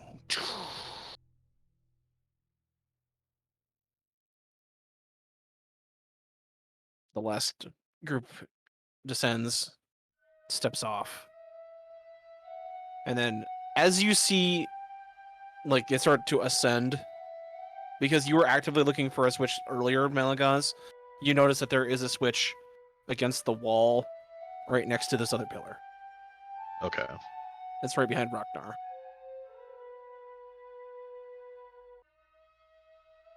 To know.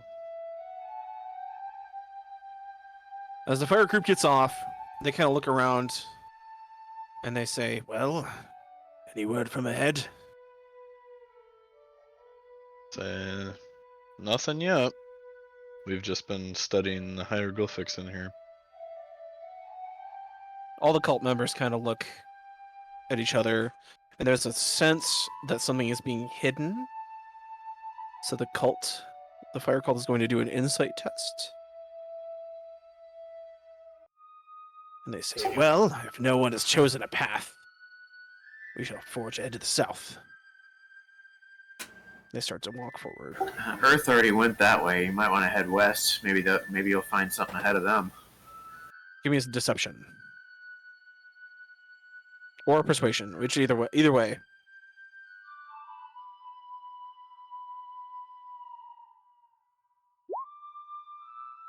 Ooh, how about a dirty 20 on persuasion? They got a nat 20 on their insight. And they said, well, we're comfortable enough with our decision.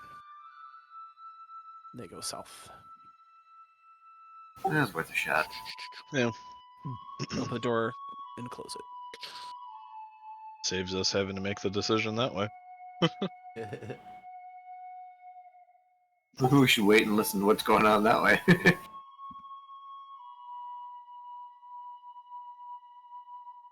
Few minutes pass. The sound of the stone being moved kind of echoes through the chamber. Is it coming And from the then south? comes from the south. Okay. And then you hear the sounds of receding footsteps. Whatever it is we're doing, we should do it now. Red offers. Doesn't appear that this presence to the west is going to bother us, so maybe going south and following the fire cultist might. Oh.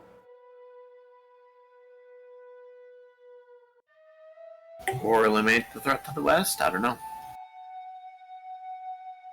Either way, y'all gotta decide eventually. Alright, It's- Paretta puts a solid vote south. Yeah, I say we go to the south because I think whatever threat was to the west has been dealt with because we've had two separate groups go through there and there was only fighting for the first one.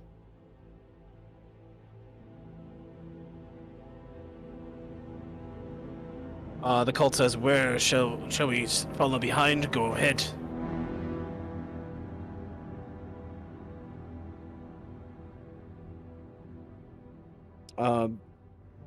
Calyx looks up and says, we should have a group of my men both in front and behind us.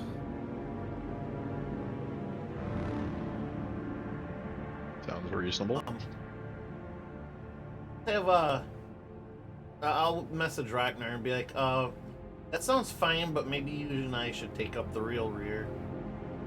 So they don't, try to bamboozle us. Make them a little bit, I'm know not what I gonna mean? fall for a bamboozling.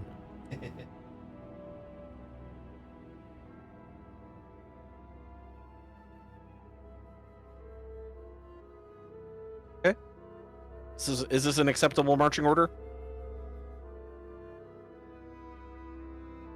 I believe so. All right, Maybe put. Not Rocknar and Pareto, or maybe further in the back. that's up to them to move their minis.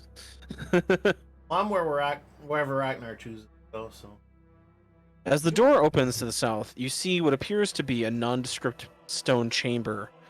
There are carvings on the walls as you enter of a scene kind of out of a battle of ancient times. You see what appears to be small folk invading what looks to be a large fortress, crudely shaped like the temple itself. As the group kind of pours into the room, you see that there's a hallway that leads down into the south, curves to the south. There.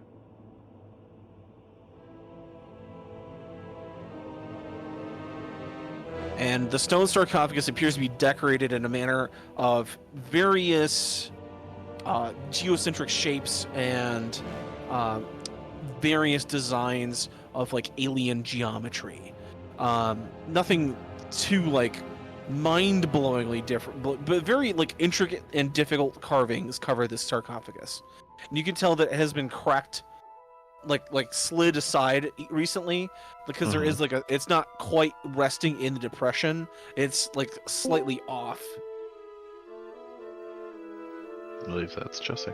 Ooh, that is Jesse. Just in time.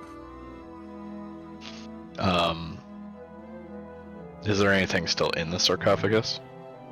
You can't tell. You would have to reopen the slid aside sarcophagus there. John, I want to do one of the biggest D&D things. Check for traps.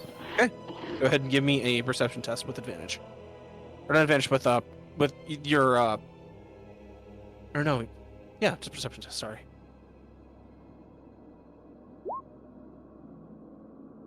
$22. As you look about the room, you notice that there's no overt traps here, but there are old disarmed traps. Like you could see that there was a spike trap at the base of the sarcophagus, but you can tell that the trigger has already been severed. I suppose I can tell how recently. Probably not. Like ancient. Well, I mean, how recently was it triggered or whatever? Triggered very, very, very long time ago. Okay, just want to make sure. Jesse, are you here?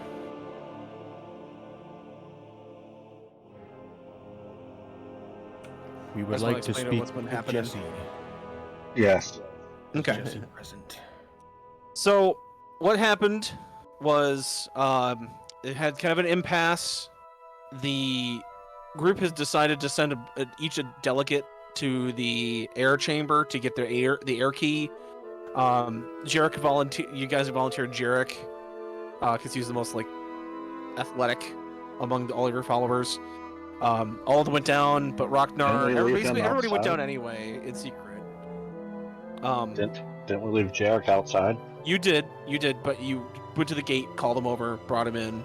But he's back upstairs guarding the top of this chamber you're in now. But you guys used some magic and some finagling to get the key. But it was basically the Earth cult was the one that had to get it. So their deal was that since we got the Earth key, the key to the air, whatever, we were gonna be the first ones down in our chambers. So everybody seemed like that was an okay idea. So they went down. All the Earth cultists entered first, then you guys, and found this ancient chamber. The walls carved with hieroglyphics and seemingly scenes of like ancient scenes of creatures like carrying stones to a new and various things towards a portal in the distance, kind of carved out of the walls. And while you guys were having a conversation as to what to do, you guys heard a scream to the west and the sounds of battle. Nobody did anything, and after a few minutes, the battle sound subsided. If you guys were waiting for a few minutes, the eye cultists came down, and you guys decided, well, we can let these guys go ahead of us. But then you said, well, maybe we could use them as backup. So the the eye cultists came down. Calyx said, hey, we're gonna team up with these guys to try to figure out what's going on down here, because it's obviously different than what we thought it was gonna be. They agreed, and then the fire cultists came down, and you guys directed them in the opposite direction. Or they went the opposite direction of the sounds of fighting, to go further on in. But they went south, investigated the room that you're in now, but then moved forward. So as you guys entered this chamber, it's a large ornate sarcophagus covered in alien-esque, highly detailed etchings and carvings. You see the scenes of a great battle of all the creatures in the first room, like large creatures with like a mouth on the top of their heads and a central eye at the base. Large floating creatures with like many tentacles and beaks, fighting what appears to be small, magic-wielding outsiders.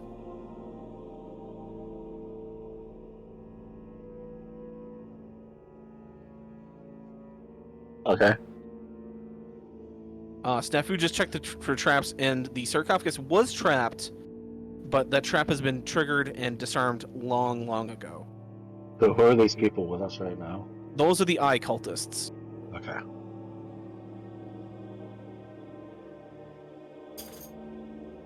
So after Snafu checks for traps and kind of looks up, covered in dust, but obviously not struck with a trap or triggered a trap. What are the rest of you guys doing?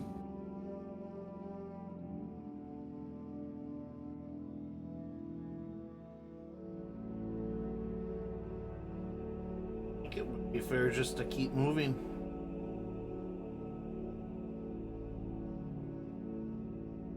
Jeremy? Yeah, I'm in agreement.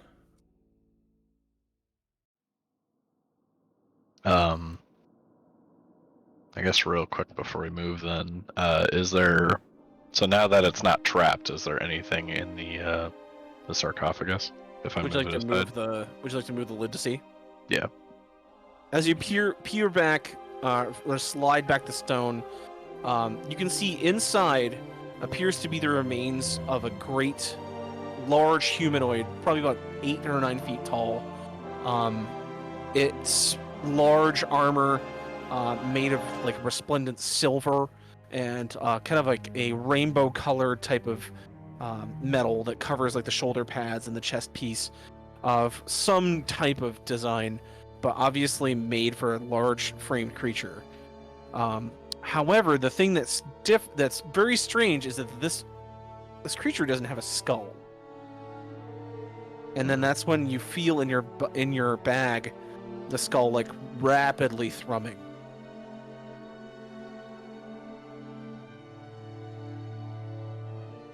Knowing, the shape and size of the skull, would that be the size that would be appropriate? It's a bit small, but you did notice that skull was a bit bigger than a humanoid's. So you assume that is the chieftain of the previous temple of elemental evil that was slain, and his remains used to seal this temple. Hey, Micah. Yeah, What the skull doing? that's what he just said. That's thrumming. Yeah, okay.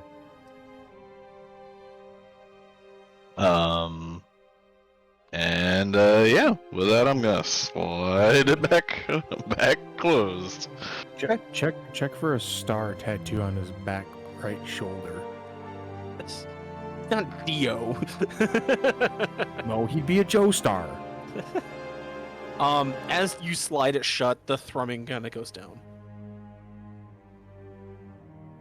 It goes back to the wah, wah instead of the rapid. Calyx kind of peers in as well. It's like, amazing. It's not even human. I don't suspect most things in here are going to be. He looks to his men. He says, "Shall we proceed?" I'll message Malagaz. With dead with it, theoretically, that's of any use to you. But that would probably mean reassembling what's in there.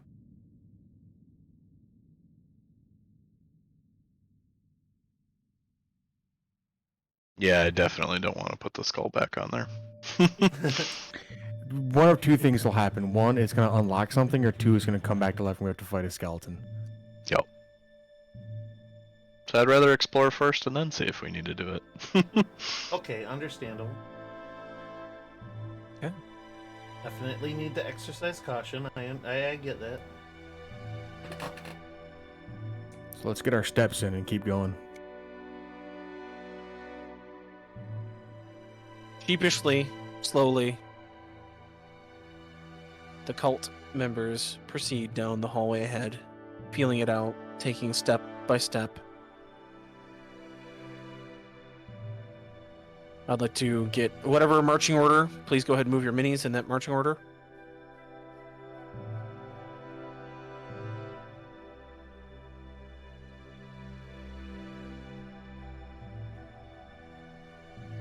Jesse, can you move your mini or do you have to respawn it? You can move it? Okay, cool. Calyx is going to be next to you by default, so...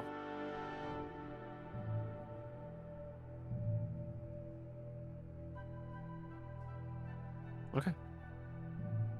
So... Like so? Yes? Sure. Okay. Here. Proceeding down. You hear the sound of running water, and you hear the sound of conversation.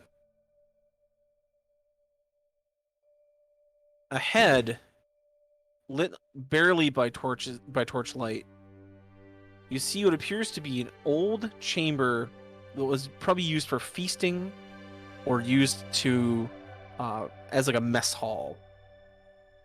You also see the fire cultist members kind of rooting around for things in this room. One of them like refilling a canteen. A couple like the fire cults here. This cultist kind of like picking through some of the garbage there. Some of the ancient ruins. He kind of gestures and they look at the cult. They kind of look at each other, and kind of moving into the room. They make like a little bit of a room for you guys to kind of scooch over.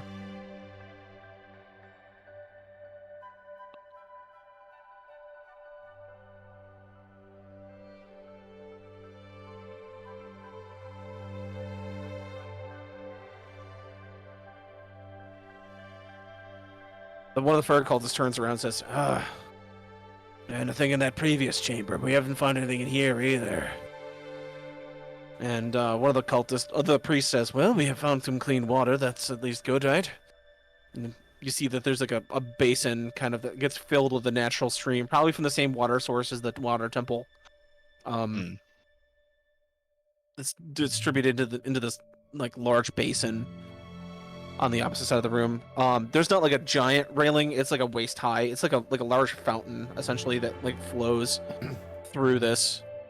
Kind of goes from north to south into like a small like a stone grate. So like nothing too big can get in or out of it. Not like, some shark's gonna swim through there. Gotcha. What's with all this wood or crates or benches or whatever? Give me a perception test.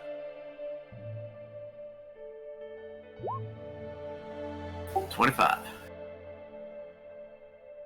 You see that this was once probably the remains of an ancient sort of feast hall. Whatever's here though must have been some kind of battle. You can also see halfling-sized arrows embedded in some of these bits of wood, but they're almost crumbled to dust. Just haven't been touched in forever. Obviously, if this place was invaded by halfling druids, part of the battle must have taken place in this room.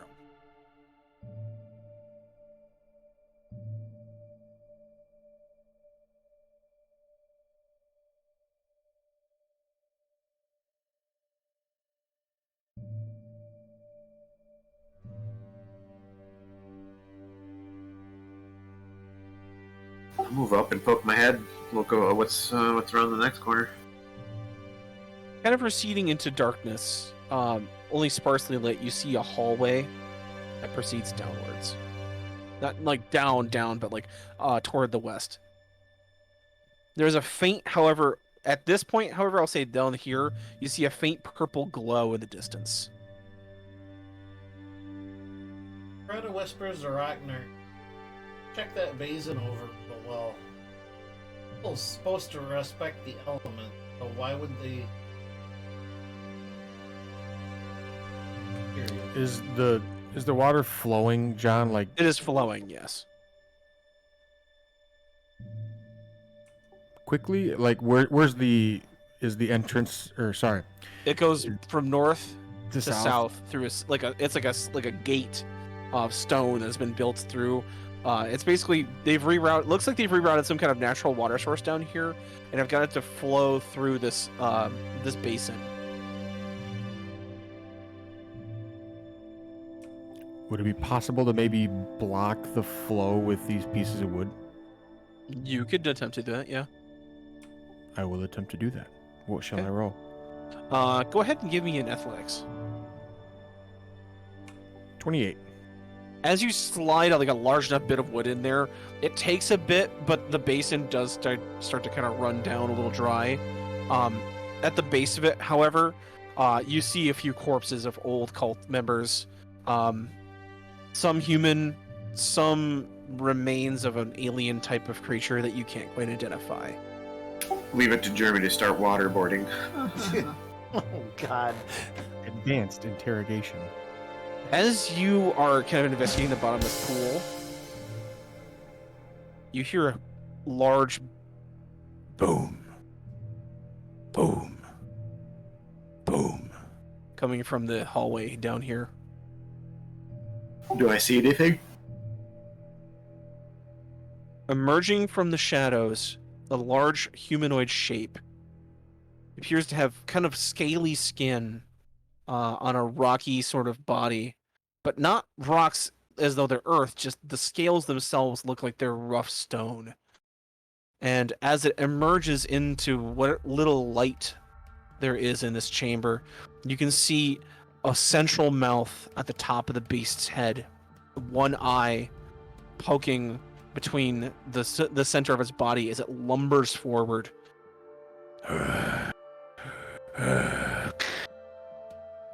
Large footfalls falling down. Snafu's gonna duck back into this corner and kind of be like, heads up. The fire cultist sees it and just shouts in alarm and starts to throw a firebolt at it. And with that, let's get initiatives.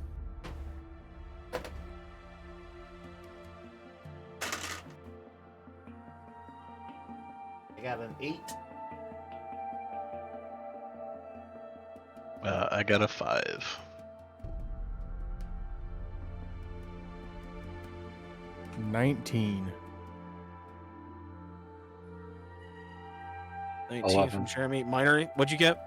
I got a 29. Micah, you said you got an 8? 5. Jared 5. got 8. Jared got 8. Jesse? 11.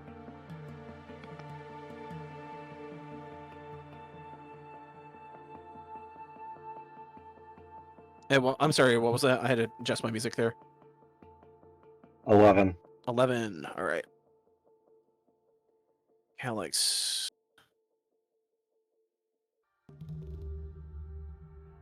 Cult members.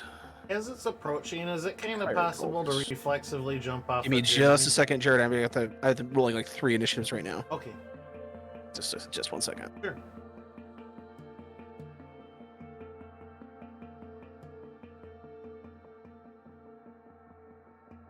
Mm.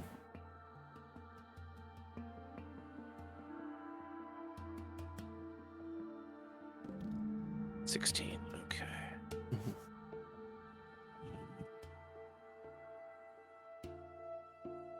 All right. What was your question, Jared?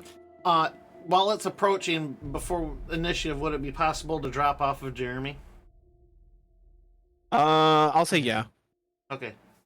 No other action, just so he can go do his thing.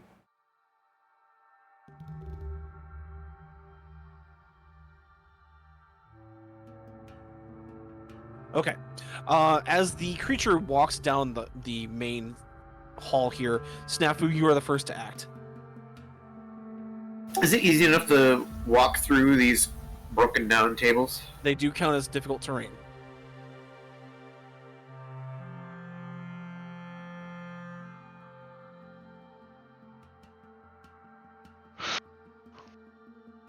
Can I see the thing from there? You can see half of it. all I need. Half cover don't mean shit.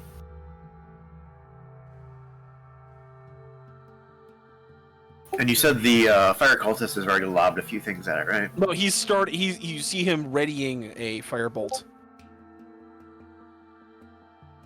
I'm just gonna go ahead and assume that this thing's hostile and let loose some arrows. Okay. I don't have the advantage though, do I? All right. Nope.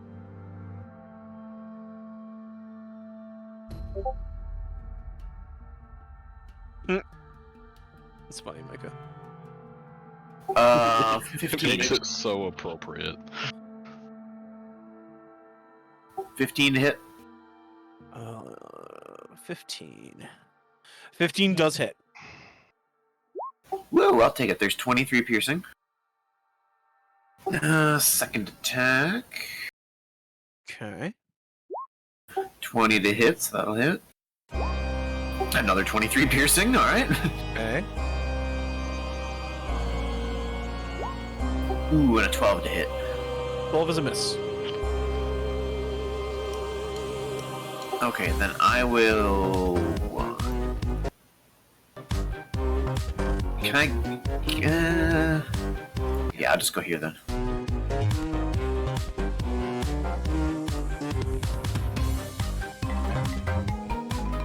I will, I guess, try and stealth behind some of this rubble. Sure. Oof, that's only a 20. Alright, Jeremy, you're up. Oh boy, I don't think I can make it to them. 2, 3, 4, 5, 6. Yeah, no, I can't make them. But I can if I giant shape. What shape is a giant? Me. Me. I'll do that. I'll activate my what's it called? Power. I think it's powerful build. That ability, whichever one it is, and I'll go large. Okay. And in charge. I'm gonna wrestle him.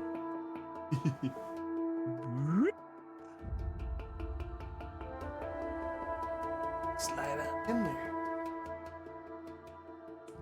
All right, boys, getting 3 attacks. Alright. Just imagine all these cultists like, whoa. It escalated quickly. I just hear the Colossus sound from X-Men. Like, Oh god, yeah. I got an Yeah. 11, a 15, and a 17. 15 and 17 both hit. Welcome to die. Hex chicken.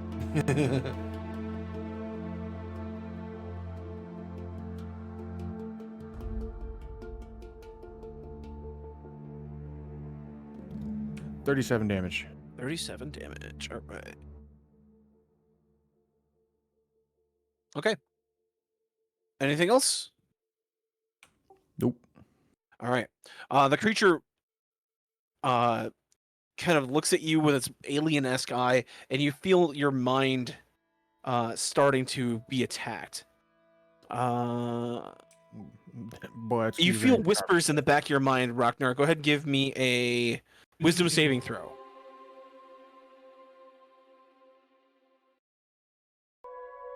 a big 4. Could Indomitable that.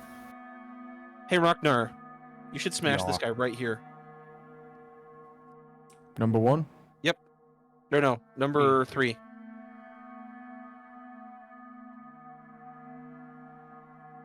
Zoomed out. It looked like a 1. I rolled a 16. You hit. Go ahead and roll damage.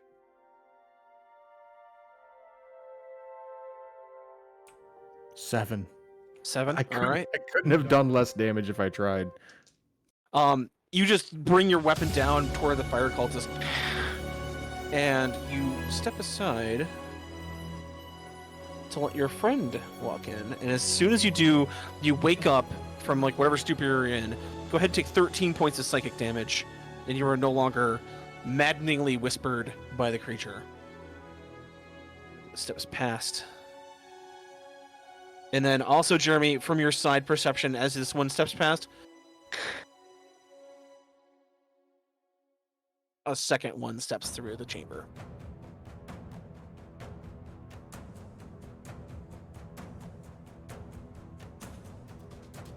All right. This creature number 1 is going to attack the iCult member.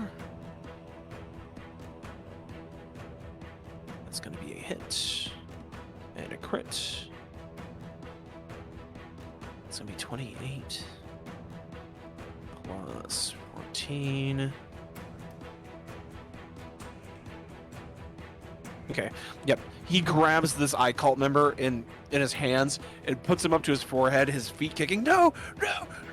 And his mouth is muffled as he goes headfirst into the mouth, and then chomp! His legs fall out and just hit the floor. And the rest of his body has been bitten in half by the creature as it bellows. Is this like The the rest flower of the things room. from Mario, only without the stem? I mean, if you want to picture him that way, that's your thing.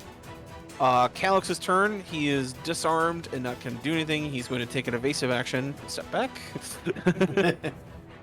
Because he can't do shit right now. Jesse.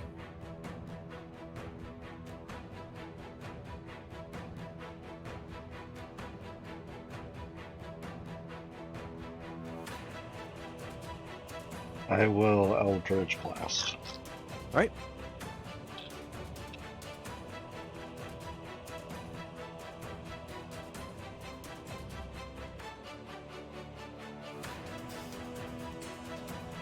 Got a 28, 19, and a 26. All those hit. Go ahead and roll damage.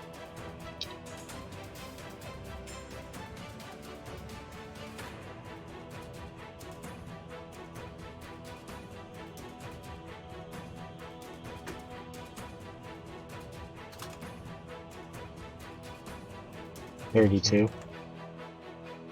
Okay.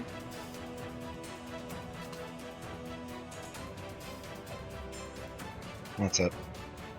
All right. And you also see some of the wounds that you, like the arrows that you popped into their snafu. Did you use any fire arrows against it? Anything special? No, just regular arrows Okay. from my see some of magical the- bow. You hear some of the arrows, plink, clink, plink, as some of them are forced out of the body. Okay. End your turn, Jesse. We then go to the fire cultists.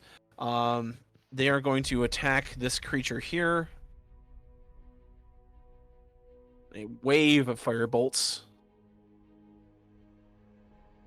Who's up next, John? After them, it is Jared. Okay, the same and then initiative I'm track. after him, probably. Yep. Okay, just checking.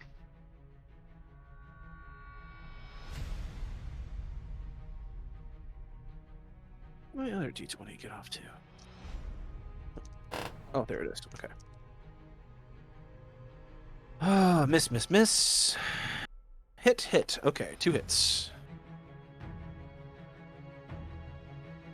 As the fire cultists kind of surround it, just the sheer panic and the screaming of what the hell's going on, is kind of understandably throwing them for a loop. So you see a lot of their firebolts miss and kind of hit the ceiling and the floor, but a couple do find their mark. Gonna take 2d10 damage. Okay. And you see the creature from the fire kind of like rear back a little bit, like putting its hands up above its eye. After its turn, it's gonna be you, Jared. Okay. Move down here. I'll drop my spider form. Then I'm gonna spawn my flame spirit right here. Okay. Let's see.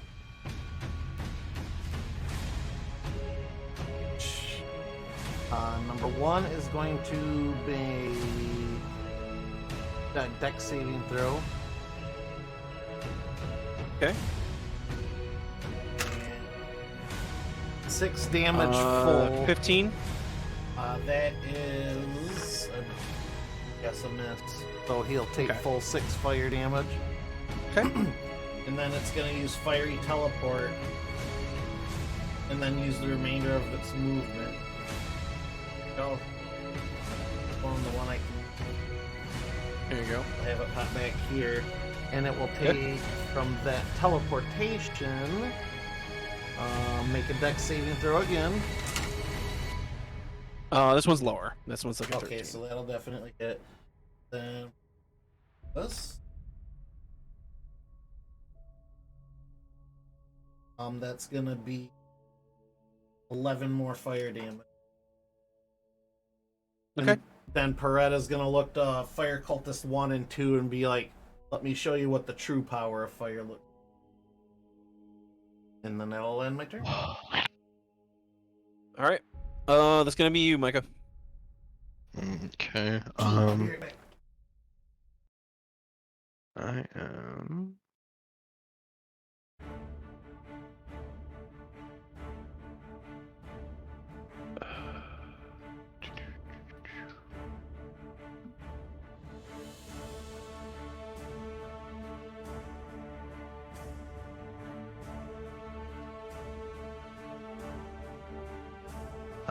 I'm just going to matter agitate number 1 there.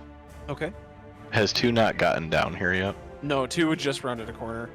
Okay, You see him? Well, you didn't see it, but he had to squeeze through a smaller hallway. It's gonna be a nat 19. Let me see, because I think that just goes off. Okay, yeah, he passes.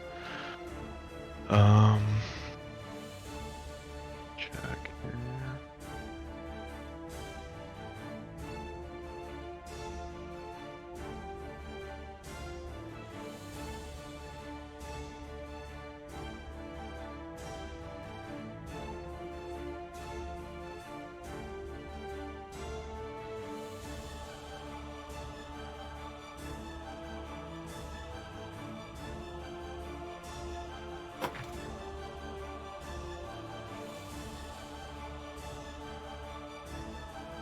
Okay, yeah, I guess that'll be it.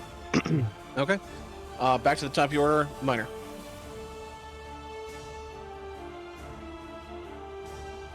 I'm thinking just a couple more arrows. Spells.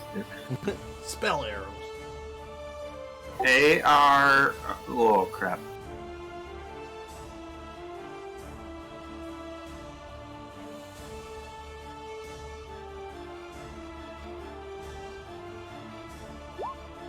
Uh, 23 to hit. Yep. There's 21 piercing. Okay. 15. Yeah, that 15 should hit, right? Because it did the first. 19 piercing. Okay. Ooh, and a 10. All right. Once again, thunk thunk, and then the last one just kind of bounces off its rocky hide. But yeah, to see blood, like purple blood pouring from its wounds, like it's moving kind of slow, low-key. How tall are the ceilings here, by the way? You always ask me that. 10 feet. No, that's where the sun's at, John. Just planning if I move. The creatures have maybe a foot of clearance to the ceiling. Okay. I was gonna say if it was tall enough, maybe I'd climb the wall to get some distance, but yeah, it's not just all right. It's just the one question I never am prepared for. Where is Jupiter in alignment to our planet? Is it in a moment where the planets are about to align for me? All right. Anything else? Right there. Is it a Sagittarius rising moon tonight? Okay, Jeremy, it is your turn.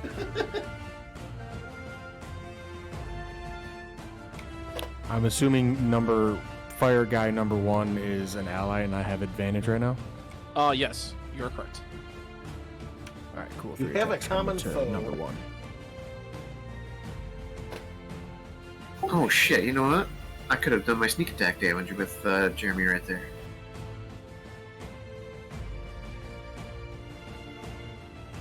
So if you want to roll it up, probably would help him out. 17, 28, and 29. Lols are all Hit. ones. Say, hey man, everything else.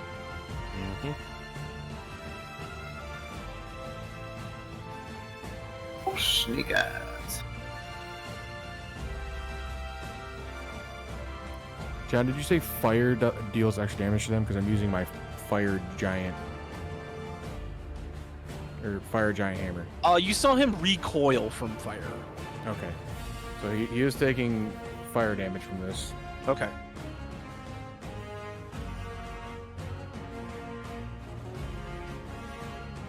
He's gonna take 53 points of damage. Nice.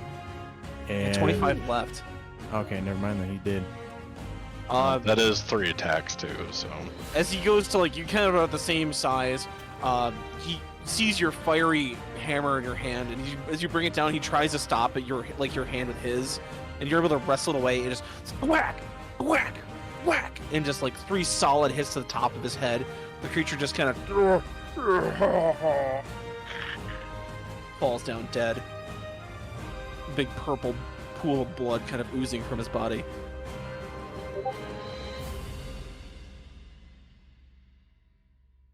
That's pretty accurate, yeah. Your Doom guy smashing someone's head in. Alright. Anything else? You do see another creature coming down the hallway. I'll stand where I am. Okay. It's gonna be his turn. You see him kind of get low down to the ground, his feet in his kind of like a runner stance. And he's gonna rush and charge you with his open mouth, doing a gore attack. It wasn't a bush attack. Give me a DC. Or I'm not gonna tell you the DC. You want to tell you that? Give me a strength save, please. Because he got a nat 19, so that's gonna be a 20. You want to 28. know what I got, John? Was it big? A nat 20. Nice. As he attempts to try to knock you prone, you just stand your ground and like just brace against it. But he digs that mouth into your midsection and takes a big bite. So it's gonna be 15 points of piercing damage. You gonna take that, Jeremy? He's getting mouthy with you. Oh, okay, that one was good. So 1 gore and 2 claws. Okay. And then he's gonna attack its claws. It's a miss. And a 26.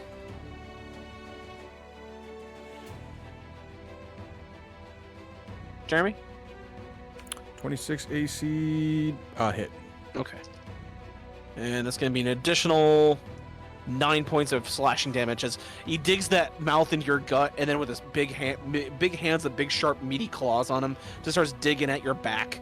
And his big 4-fingered, like carve mark down your back. But that's the end of his turn. It is going to be Calyx. He's going to remain hiding because he's unarmed. Jesse. You see Ragnar and the strange alien creature wrestling ahead of you. Love that for him. I am going to just Eldritch Blast again. Okay. Fucking 3 is freaking out. He's like, look at the corner, like 2 fucking giants Caught in the middle of a wrestling in front of him. kaiju battle. He's looking for a way to like sidle out.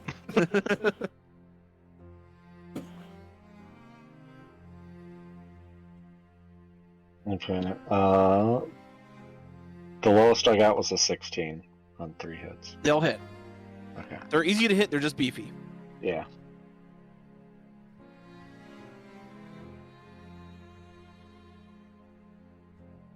Ah, shit. I didn't do my bonus action. Oh well. 33 damage. 33. Okay. And that's it. Alright. 3 more cerulean blast fire across the room, hit the creature in the shoulder, kind of singeing its rocky hide. Kind of the one eye kind of tilts up and sees where it's coming from just a moment. But it's not able to do anything yet. It's not his turn. We then slide over to the fire cultists. 3 is just gonna do what he can in melee. He's going to... he's gonna attack with a fiery dagger. He pulls out a stone dagger and he traces a line across it and it lights on fire. He's gonna stab at the back. That'll hit.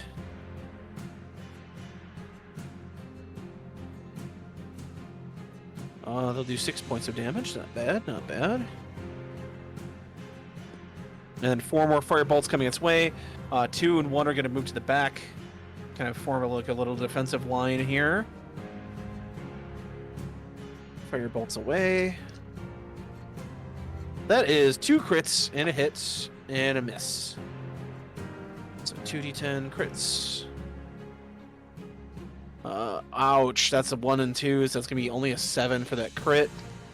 And oh god, and a 1 for the normal hit. What a crappy roll. So they do hit it, like, I'll say even like straight in the mouth, but like just on the gums. So it does singe its sensitive areas, but not very much. Just got rid of some plaque for him. Oh, thank you. Me gums feel better. After their abysmal turn, we can go to the regular cultists. They're going to kind of fan out. Make a defensive line here. Back that up. What are they gonna do?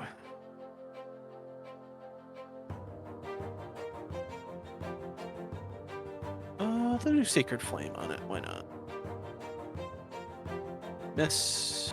Miss. And a pass. Okay, so it takes 2 of these. You see them hold up their eye symbols to the creature, and like a white beam of holy flame reaches out to burn the creatures. Sacred Flame.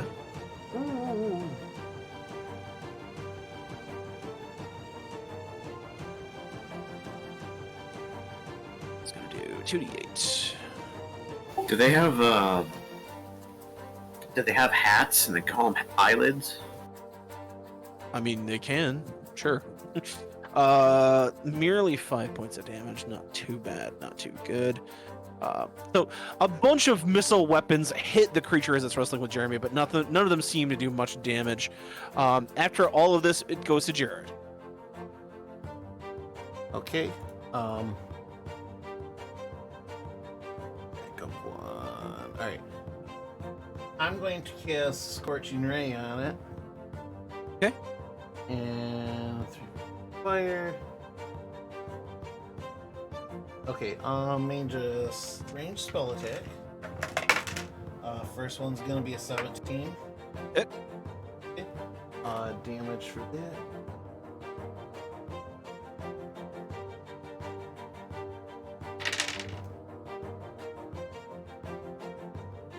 $15 damage for that one. Okay.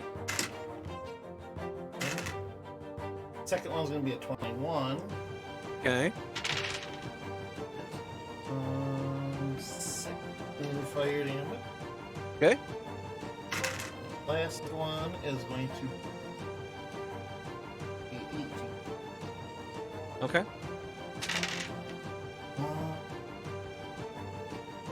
12 fire damage.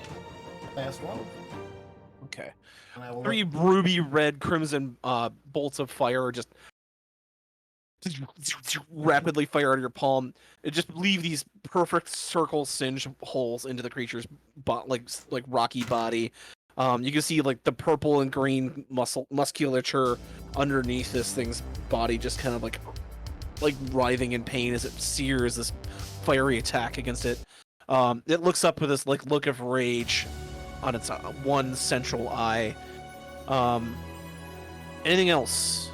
Yes, the flame spirit. I'll look at it, nod, and have it do the flame seed.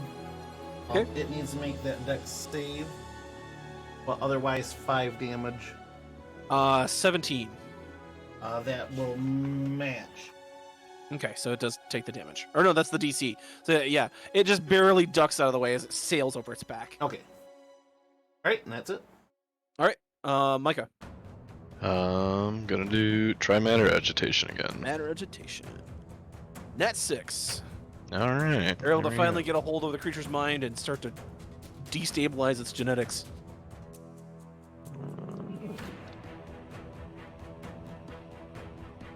Sake of symmetry.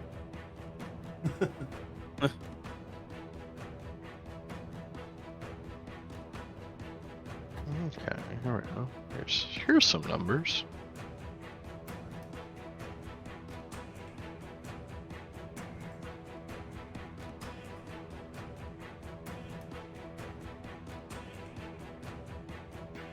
Okay, so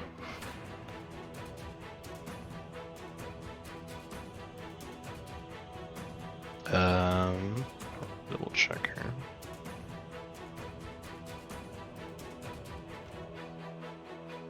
Uh, 39. 39. All right.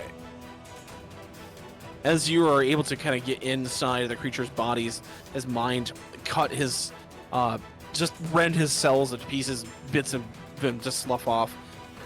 You get these echoes of just like, you've been in the minds of creatures before, but this is almost like going from like a 2D. It's like if the minds of the folks of Athos are like a Nintendo, like an NES. He's got like a fucking Nintendo 64 going on. It's like weird, like different sorts of dimensions kind of fill your brain for a minute, and you gotta just sever it before you can get damaged yourself. But you just rip into him, and he is still up, but that was a nice hefty chunk of his HP. Like, if I may, I want to share something that's relevant to this. I read something about, like, oh, you know how insanity is in Mansions of Madness? It's like, it's not like madness, but picture yourself as an ant, and you only understand ant things, and your life is simple. But then suddenly your mind was flooded with human thoughts, and you understood all of these human thoughts and everything humanity has come to understand. And for a very brief moment, you know everything and yearn for more. And then you snap back to being the mind of an ant, but you still retain this knowledge. You just don't know how to translate any of it. Yep. That's like, whoa. It's like for a hot millisecond, an ant had to worry if it did its taxes. Yeah, exactly. All right. Back to the top of the order, Snafu. The ant had a moment of shit. Did I leave the oven on? What do you? What's an oven? What the fuck is an oven? Right. All right, we're just gonna do the same thing here on 3 arrows. All right. Seems I like to think the ant was like, "Do I need a 401k?" The I'm 401k. retired. This is a cutthroat Wait. world we live in.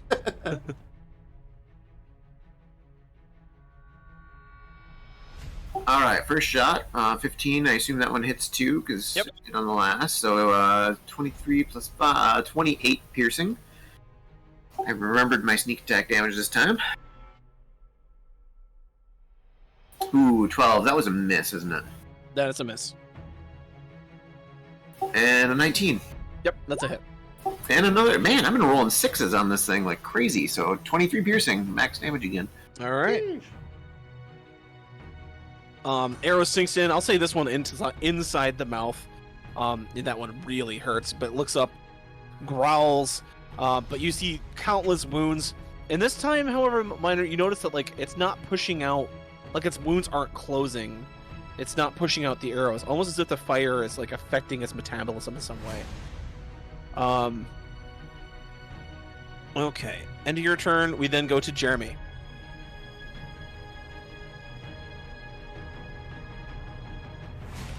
All right. This thing is latched on your belly. Is it giving me disadvantage at all? Nope, just very close. Can I maneuver myself to be? Oh no, because I'll step on number 1. All right, I'll just give him 3 attacks.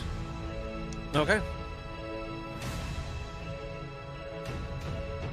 At 20 on that one. Does a 15 hit? Ooh, 15 hits. And so does a 16 then. All right, so I'm gonna roll 3d12 and 6d6. Damn. Ragnar don't play.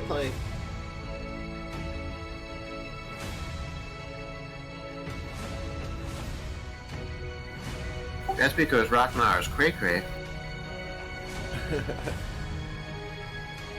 So Ragnar's seen Men in Black. He knows what's up. I rolled so dog shit. Almost every single one of those was a 1. He's gonna take 30 damage out of That's all that's of those still enough dice. to take him out. How does Ragnar finish this thing off? So I'm assuming he's like, I'm trying to picture what this thing looks like. It looks like he's where a neck would be. It's a mouth. Yes. I want to just rip him in half, like kind of just like rip him up, like rip him in half, and pull him away from me as I do it. As you push him back, you keep your hands on his jaw, both of his jaws, just flexed with your massive muscles, and you just rip him right down the middle. The eye pops out and bugs on like a long optic nerve, and just this vertical tongue goes like flapping around, all like just waving blood and slobbering juices all over the floor, and just boom, this massive corpse hits the floor, and it's just bleeding, gore, blood everywhere. Boy, I hope it's not like a fucking xenomorph in acid blood. Don't give him Well, ideas. Snafu's gonna find out. He wants to come up and see if he can sample a little bit of this. Give me a con save. Is this a poison effect? This is a poison effect, yes. Sweet, I have advantage on that.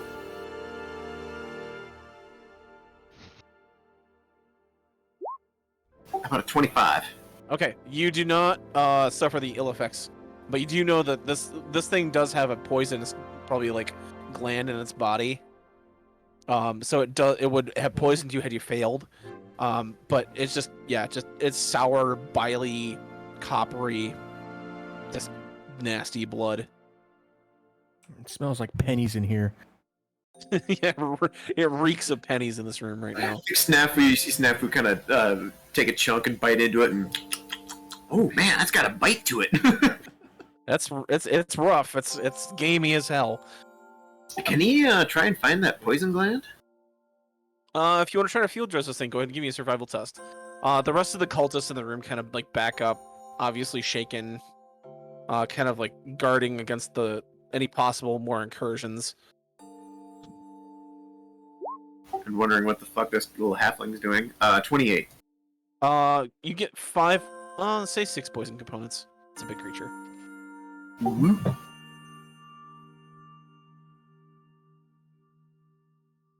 Also, for your snafus cooking, for your beasties, go ahead and get 2 aberration ingredients.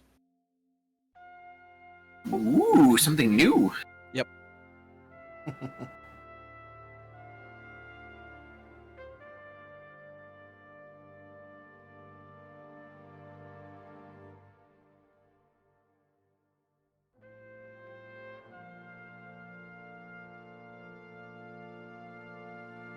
Okay. With that, the room kind of slightly calms down.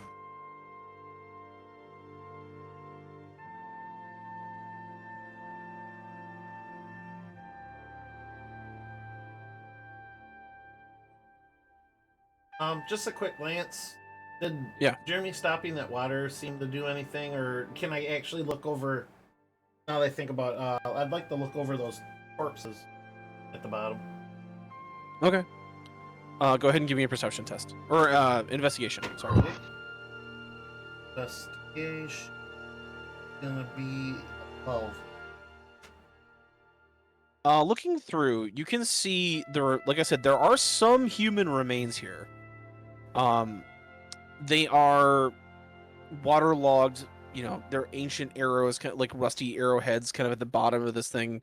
Obviously, halfling make. Very old. And there's also a creature of some kind. You can see its beak attached to what appears to be like a large, almost brain-like head.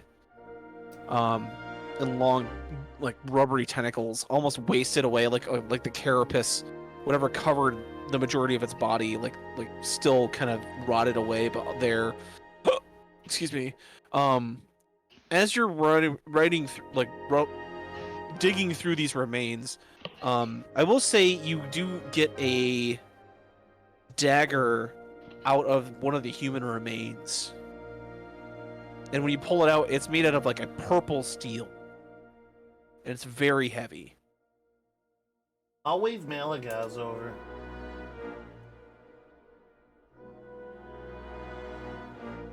What do you make, Yeah. what do you make of this? How is it so? I guess I'll touch it. Do I feel anything, John? It does not feel as though it's enchanted, but it does feel like a strange type of alien metal. Is there any kind of check I could roll to like discern? I could do an investigation. I would take that. Investigation. Okay.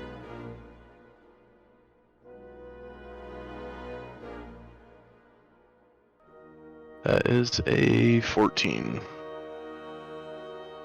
You take the dagger in your right hand, and kind of looking around, you grab like an errant stone, like a large like slab of stone off of the like kind of off the brickwork of the wall next to the basin there, and just holding it in place, kind of at the bottom, drive this dagger into it, and it slides in there like it's like butter. And when you pull the dagger out, it's not even like phased. It's not like the sharpness isn't gone. The blade isn't bent. It looks to be almost as if this type of weapon ignores any sort of armor that the creature would be wearing. Ooh. So it's not necessarily a magical property. Not necessarily. Gotcha. Okay. Well, if you saw the demonstration, I'll just kind of like flip it, and so the handle's pointing at him, and hand it back to him. She puts her hands up in the air. No, why don't you hold on to it? Metal tends to give me migraines. All right. In the sack of many weapons it goes. It's a adamantine dagger. Oh damn! All right. The way it works is it just goes by touch AC. Ooh, dang.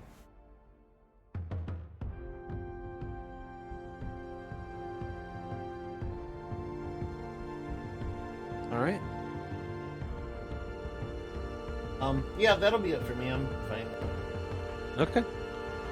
But yeah, the water, keeps dribbling through the improvised dam that Jeremy has erected, and the room just remains silent. How long do you remain a large creature, Jeremy? 10 minutes, or until I choose not to. Okay, it's been about 6. Jeremy just starts sprinting. I need to tank everything. I need to take something else. I need to murder while I still can. How about you, Jesse? What are you doing right now?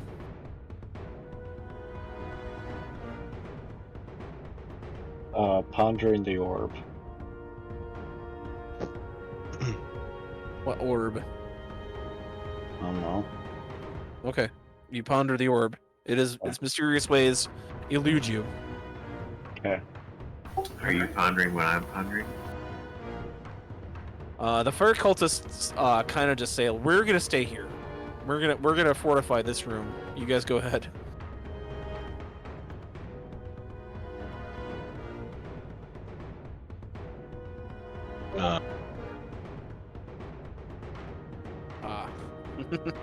I'll kind of step up to Jeremy here and be like, well, it's only, well, I'd say there's only one way forward, but there's always backwards too, so. You see Calyx like kind of reach down to the body, like the top half of the guy that kind of came out of the guy after you killed the creature, and he kind of closes his eyes and pats him and he says, "Thank you for your faith, brother." And you see him take the holy symbol off the dead corpse of his old acolyte.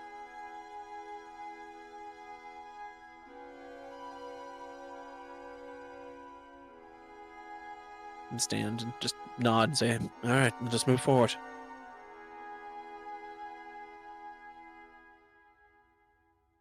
I'll point to the big bodies and let the fire cultists know. I wouldn't eat what's left here. These things are poisonous. They all kind of look and they say, like fucking halflings.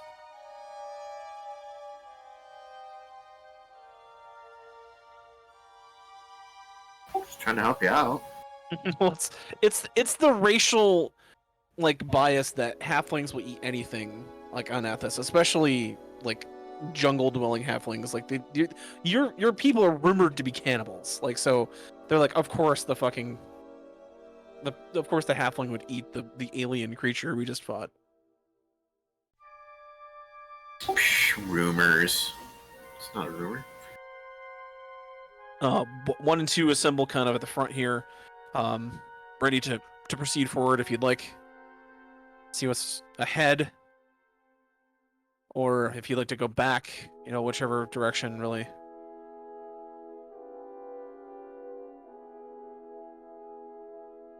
You do see I'm this down for purple going light forward. off in the distance. I might just like charge in at my size and fucking take whatever's coming for me Do it. while I still have Make use of that. the size. You want to do that? I'm sending it. Okay. Gave him a good idea. Oh, As no. you run forward, Jeremy, you're able to notice that there's a hallway here. Leads to a small chamber. You're gonna And get there's a- exactly there's a- medium-sized characters. You can squeeze through that. It's fine. That's what the other creature had to do. Can I just Um, peek at you real quick? As you look, you see what appears to be like a square chamber. It leads in 4 different directions.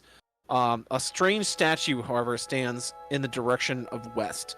North, you see another room barely lit by torchlight. It leads to another chamber, and then as you peer around the corner, another chamber kind of tucked in this corner. Okay, I want to continue to the purple light. Okay. As you continue into the purple light, you kind of get a bit closer, and as you get close, it kind of flares up a bit more, as if reacting to the presence of some new creature. And you see a large, yawning portal, kind of flickering, almost like a television playing static in the dark, like television fuzz. But Is there- through it, you can see a green sky, a large rocky expanse, kind of flickering here and there. 3 moons, like a large star-filled sky, but an alien landscape nonetheless. Interesting. You can also hear commotion coming from the room to the north. This room here. I will take note of the portal and then continue to the. I will peek into the next room as least noticeably as possible. Give me a stealth check with disadvantage. Well, not with disadvantage. You suck already. It's fine. That's actually not horrible. 17. Okay. Wow. That's actually very good for you. The stealthiest giant around. You see what appears to be 4 creatures made out of almost like living brain matter, covered by like a thin, almost like translucent, like a shrimp carapace. That's that thin, clear. It It's like looks, they that. look like birds, but if you removed everything but their brain and beak. They also have 4 slender, long tentacles, or 6 slender, long tentacles growing from a central body. They appear to be floating around this room, communicating in some strange clacking language, floating over this magical circle, and in a large glass sphere, hovering about 3 feet above this another raised dais, is this just mass of like black inky body, but like you can see eyes and mouths and various other bits and like orifices and body parts flowing like black sludge jelly on the inside of this glass sphere.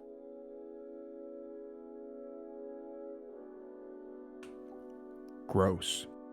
Gross. None of the creatures appear to see you. I wonder why. I'm even big. They only detect thoughts. I am safe here. He's got the delta brainwaves, so yeah, they can't see him. All I gotta say with these bird brain things are, bird law is not governed by reason. I will return to the party and report my findings.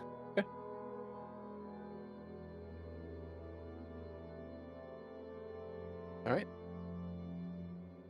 Jeremy returns, having relayed everything I just told him to you.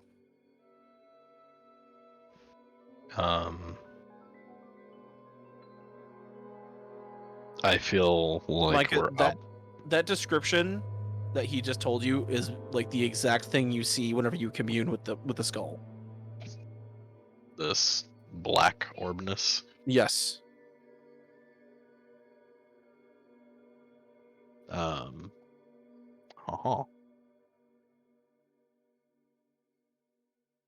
I guess insight would be what I want to roll for what I'm hoping to find. I guess correct me if I'm wrong. Would I be able to connect the dots like this is the presence that everybody's searching for? Roll it up. Give me that Okay. insight. I wasn't sure if it seemed right, but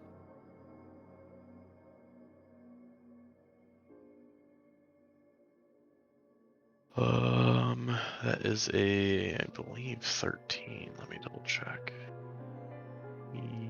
Yes, that's a 13. They are obviously connected. You're not sure if it's the exact presence. Mm-hmm. There could be things, other things in this, because there is still the corpse back there. That could be something, Mm-hmm. but this obviously is something. John's baiting you with the skeleton man, I'm telling you. And that's the dangerous part.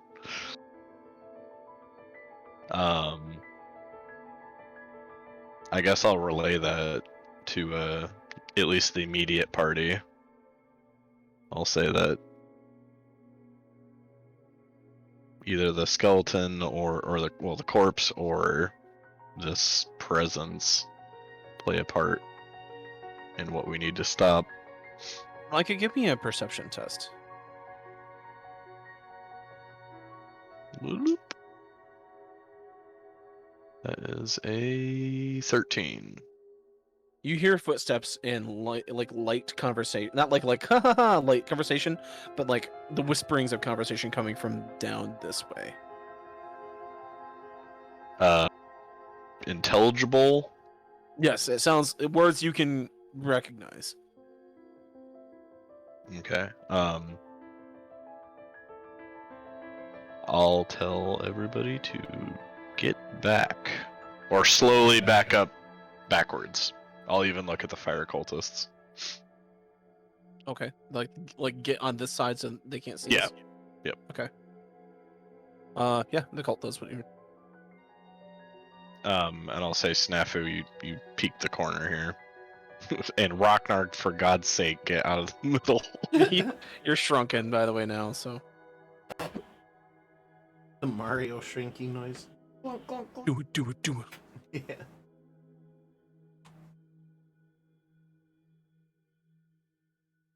Stepping out into this hall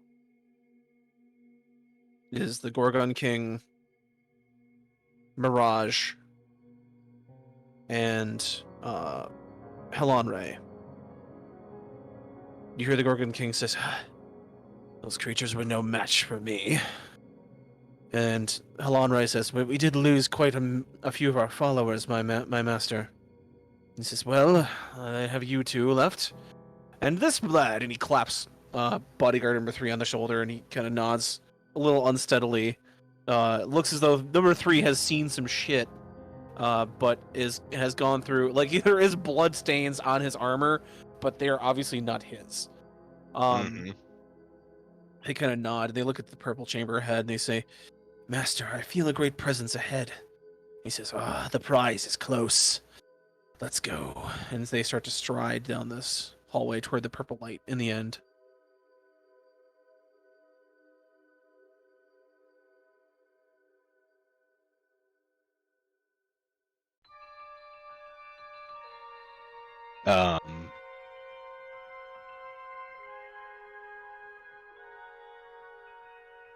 I guess I'll ask Snafu. Let me know when they do anything decisive. I was just thinking maybe I should stealth up behind him, just kind of stay close. Not too close, but just kind of just observe. Okay. Yeah, we should all definitely think about moving up soon.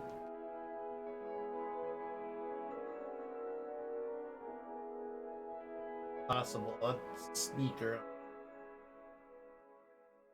Can I get up to there? I'm assuming because he said just two and this guy left, so there shouldn't be anything down the way they came, right? Seems logical. Like I said, the light in here isn't like so good that you'll be able to see the opposite end of the chamber. You do see like light flickering in here and light flickering here, but you'd have to like kind of investigate a little bit further. It's okay. I'm just kind of keeping up on the Earth people here to see what's going on, see what happens. Okay. Give me a stealth check. 32. Okay.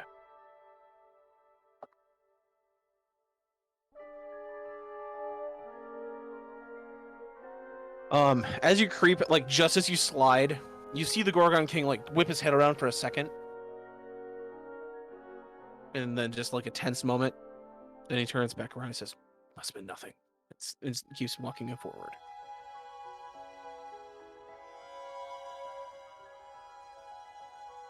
You see them kind of walk into this chamber, and gaze at like the flickering portal, like on the opposite wall, and kind of like gazing around, looking at, well, not touching anything, but not like speaking, trying to like kind of take in the room and all of it, like what's going on. Are those like pews or something in there? You can't tell, but Jeremy did describe them as benches, stone benches.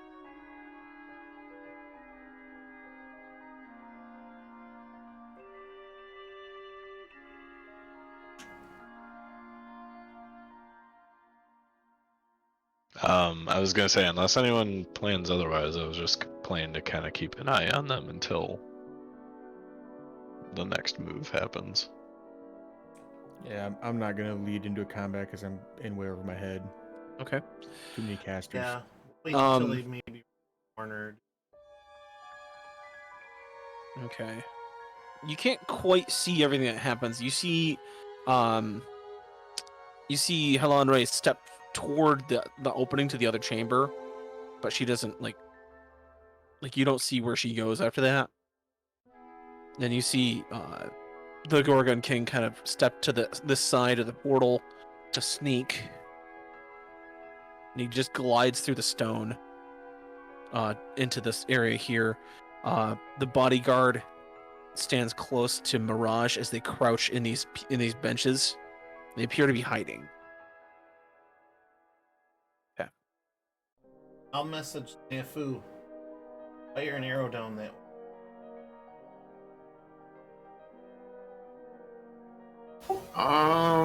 Do I really want to get their attention? They'll be drawn to them, not us. Like, fire it toward the portal. Not in it, but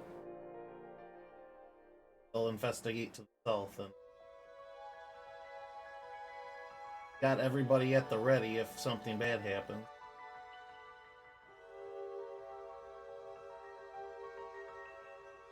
Is there a decent spot I can maybe hit John that would cause some noise, but maybe not necessarily cause some noise for these guys up here to hear, for up these ones to hear, Give me a perception test. but not so that these guys would like necessarily know that I, just launched an arrow in there somehow, or these guys down here wouldn't know where it came from. Give me a perception test. 28. You see that the top of this portal has some ornate like carvings to it, and there's one that's like an alien's like kind of skull. It looks like almost like those beaked creatures, like one kind of on the top, and the beak itself is very like thin stone. It could, with the right arrow shot, you could probably like break it off. All right, let's do that.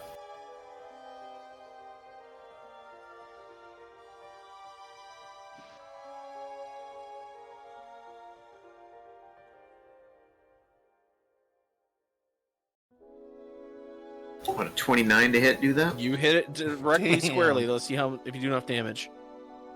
Legolas over here. It's only gonna be 10 piercing. Okay, it doesn't break off, but you do hit it so that the arrow is not going to be like visible. So you hear a large crack coming from the other side of the room, and then you hear like a screeching, like coming from the north, and you see the Iron Fist kind of like taking a stance as two of these creatures start hovering into view, and she's gonna like kind of back up.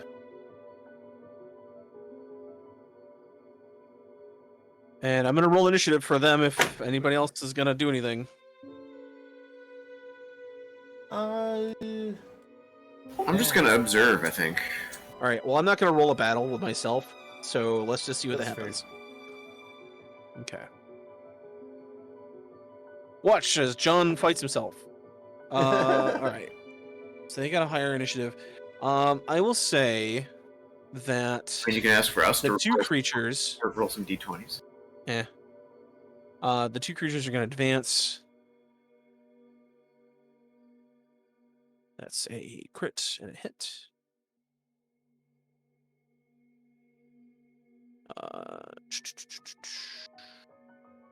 Let's see.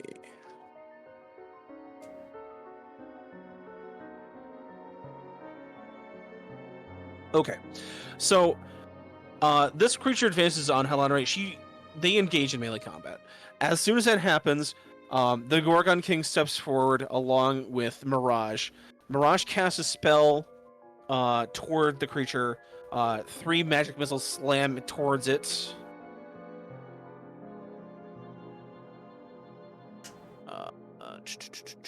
They take the damage, and then you hear kaboom as a lightning bolt is fired from the beak of the creature.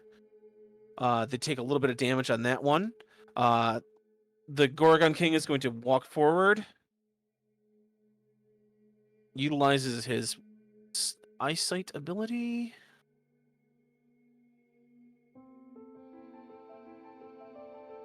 And you see the creature floating, slowly turning to stone as the Gorgon King turns to this one. This one drifts off.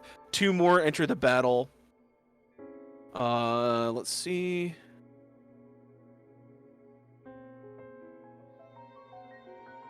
I'll say the bodyguard runs in, but he is killed trying to protect Halanre. She takes some damage.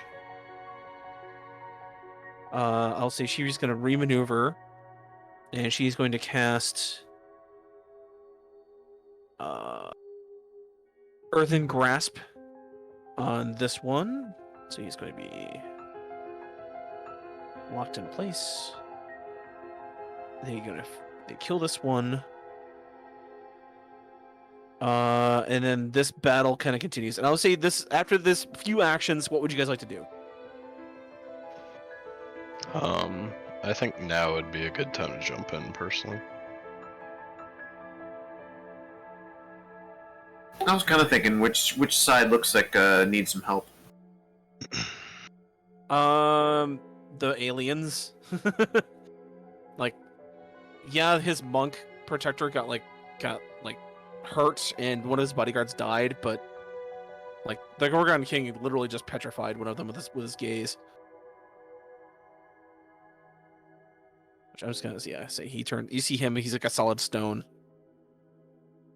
Alright, what kind of fighting tactics did these two use? Spells and hand to hand. Spells was from who? The bald The guy? bald lady. Bald one, yeah.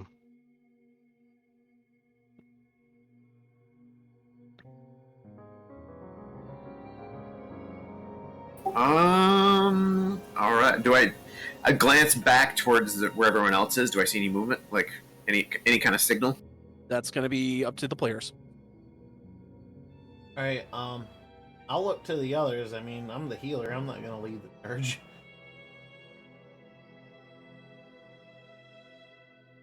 Alright, I'm just gonna let loose an arrow on the caster bald one here. Okay. I mean, it's gonna take me 2 whole turns All to right, get up everybody here. roll initiative. We're in it.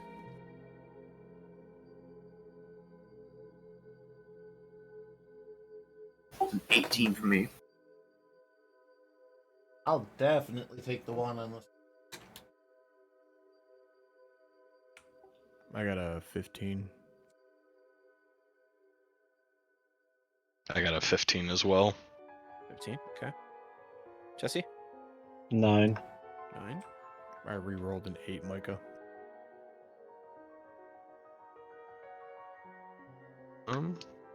I got 19.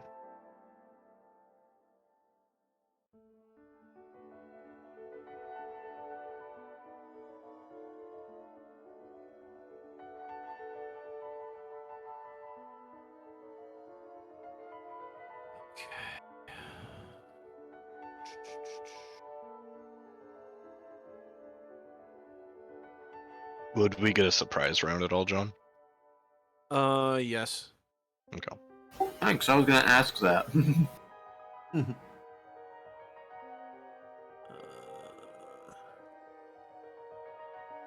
Eating animal crackers right now, Iron. Maybe. How would I know?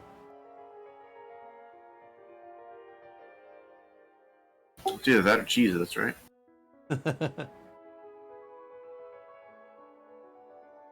I can't believe it. Cheez-Its actually makes, on purpose, boxes of burned cheese. What the fuck? Yeah. Yeah, they're not bad. Oh, They're just I'm toasty. not a fan. Regular Cheez-Its I love, but All right. Okay. That was a ton of initiative. All right. Going first in the surprise round is Minor. Alright, you said this is a surprise, so these are auto crits as long as I hit. And I have advantage. 25 to hit. Yep.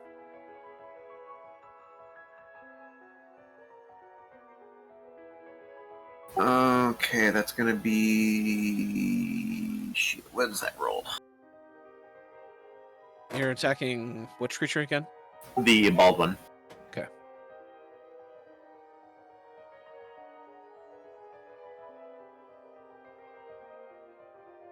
I'm trying to figure out. That's mod.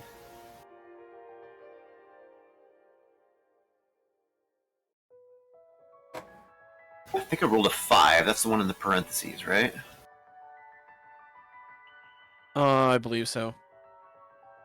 Okay, so add 5 to that. So it'll be 27 piercing. Okay. You know what? I'm going to throw my sneak attack on that. So that'll be another 8.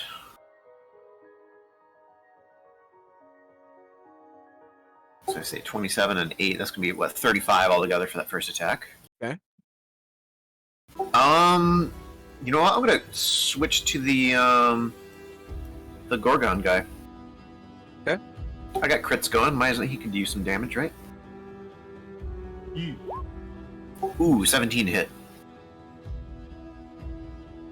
That is a hit, yes.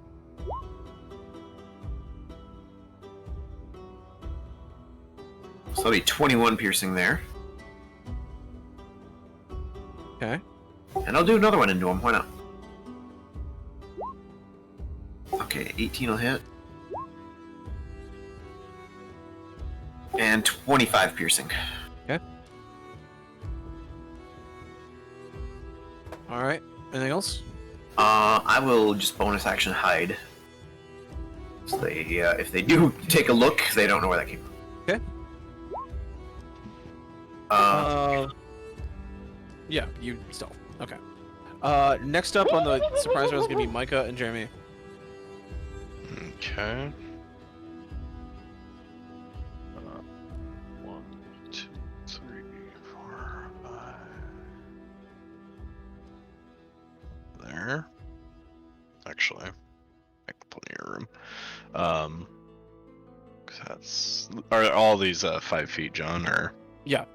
okay, just making sure. Actually, I'll just kind of poke around the corner. Because I have 120 feet to do this.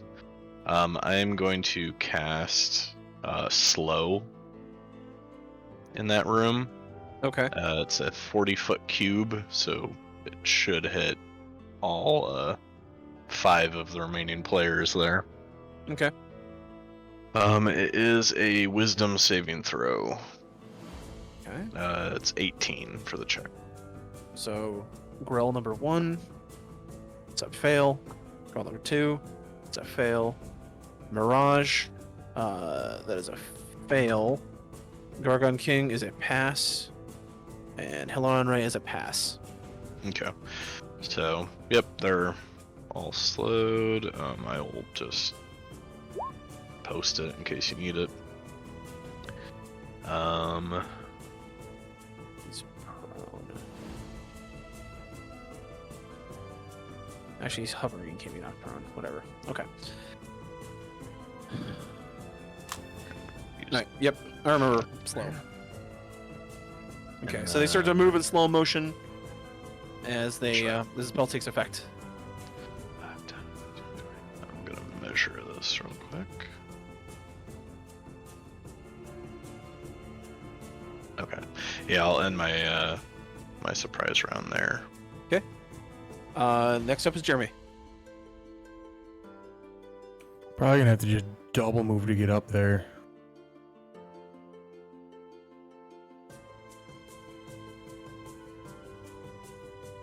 I say you guys should have used your turns while they're fighting to creep closer, but that's just me. Yeah, it's where I'm at. Okay. That's you two. But Jesse.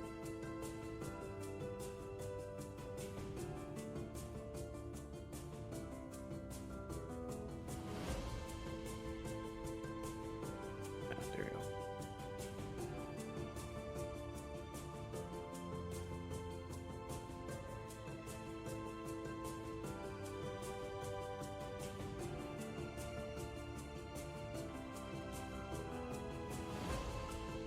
Just gonna move there. I'll shoot Eldritch Blast at this one. Okay.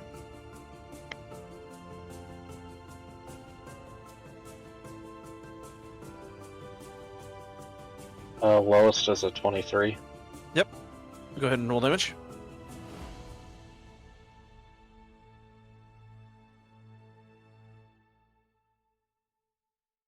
$29. 29. All right. Blast her with that. All right. She takes these hits that kind of go down the hall. As soon as she sees the blasts, you hear the Gorgon King go, Kiliani. As he turns around with his pick in hand. Not his turn yet, though. It is going to be Jared.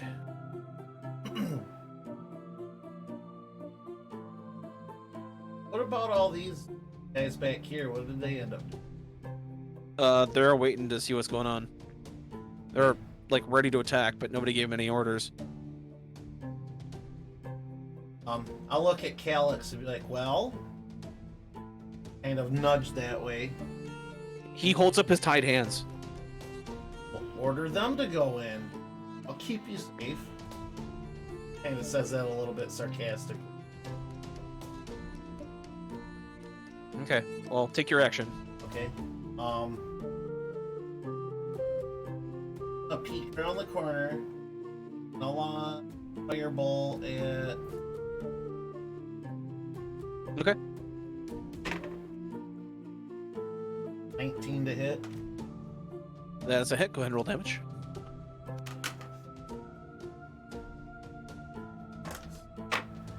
Something you hear me saying werewolf. Where are my details?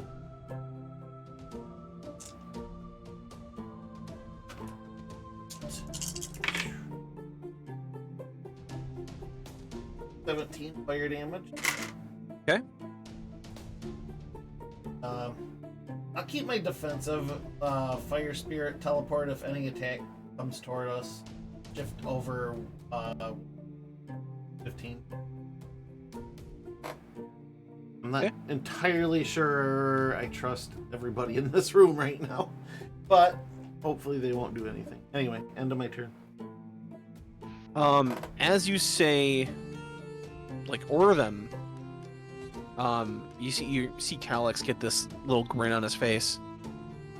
He says, "Fine," and he holds up the holy symbol he took off the dead priest, and he whispers a word. It is going to cast Hold Person on you. Go ahead and give me a spell save.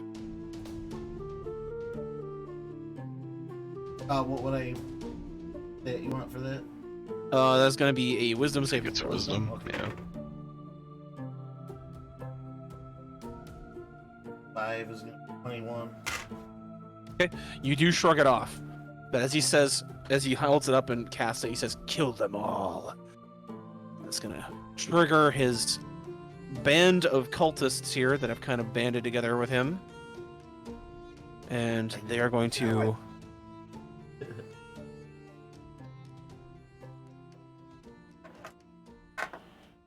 move forward, kind of cover the room. All right.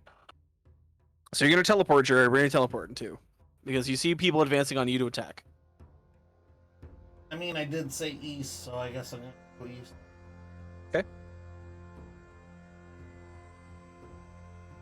All right, teleporting away. I will say 2 of the attacks hit the spot where you were. Let's see. 2, 5, 6, 7, 8, 9. Okay, so 2 of the fire bolts erupt into that corner. Kiliani, you turn around to see all of this attacks coming from behind you as the cultists that you've kind of cowed see their chance. All right, so coming your way is going to be 3 fire bolts, Jared. Crit and 2 misses. All right. It's gonna be 1. So it's gonna be 6 damage from the first firebolt. And then cultist number 4, cultist number 2 are gonna both advance. 4 is going to try another hold person, so go ahead and try that. Give me another wisdom saving throw. 1 sec. Let's see if this is the act or not. No, it isn't. Okay. Alright, what'd you need? I'm so sorry. Wisdom saving throw. Wisdom again? Okay. 18 plus 5 is gonna be You evade the 1, another 1 comes after it, so 1 more. 1 more. Yep. Not quite as good. Still enough to shrug it off. Okay. There are attempts. Those 2 attempts to hold you in place with hold person fail. The other 2 are going to cast Sacred Flame at you. Go ahead and give me 2 wisdom saving throws, or I'm sorry, Dex saving throws, I believe. Next. Let me double check that. Let me double check that real quick, Jared. Okay. Well, either way, a nat 1, it doesn't really matter. Okay. And a second nat 1. Oh my fucking god! I rolled 2 ones in a row.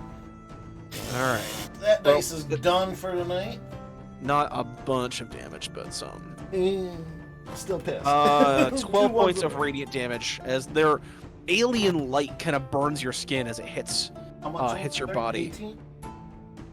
So 12 altogether. 12, okay. All right.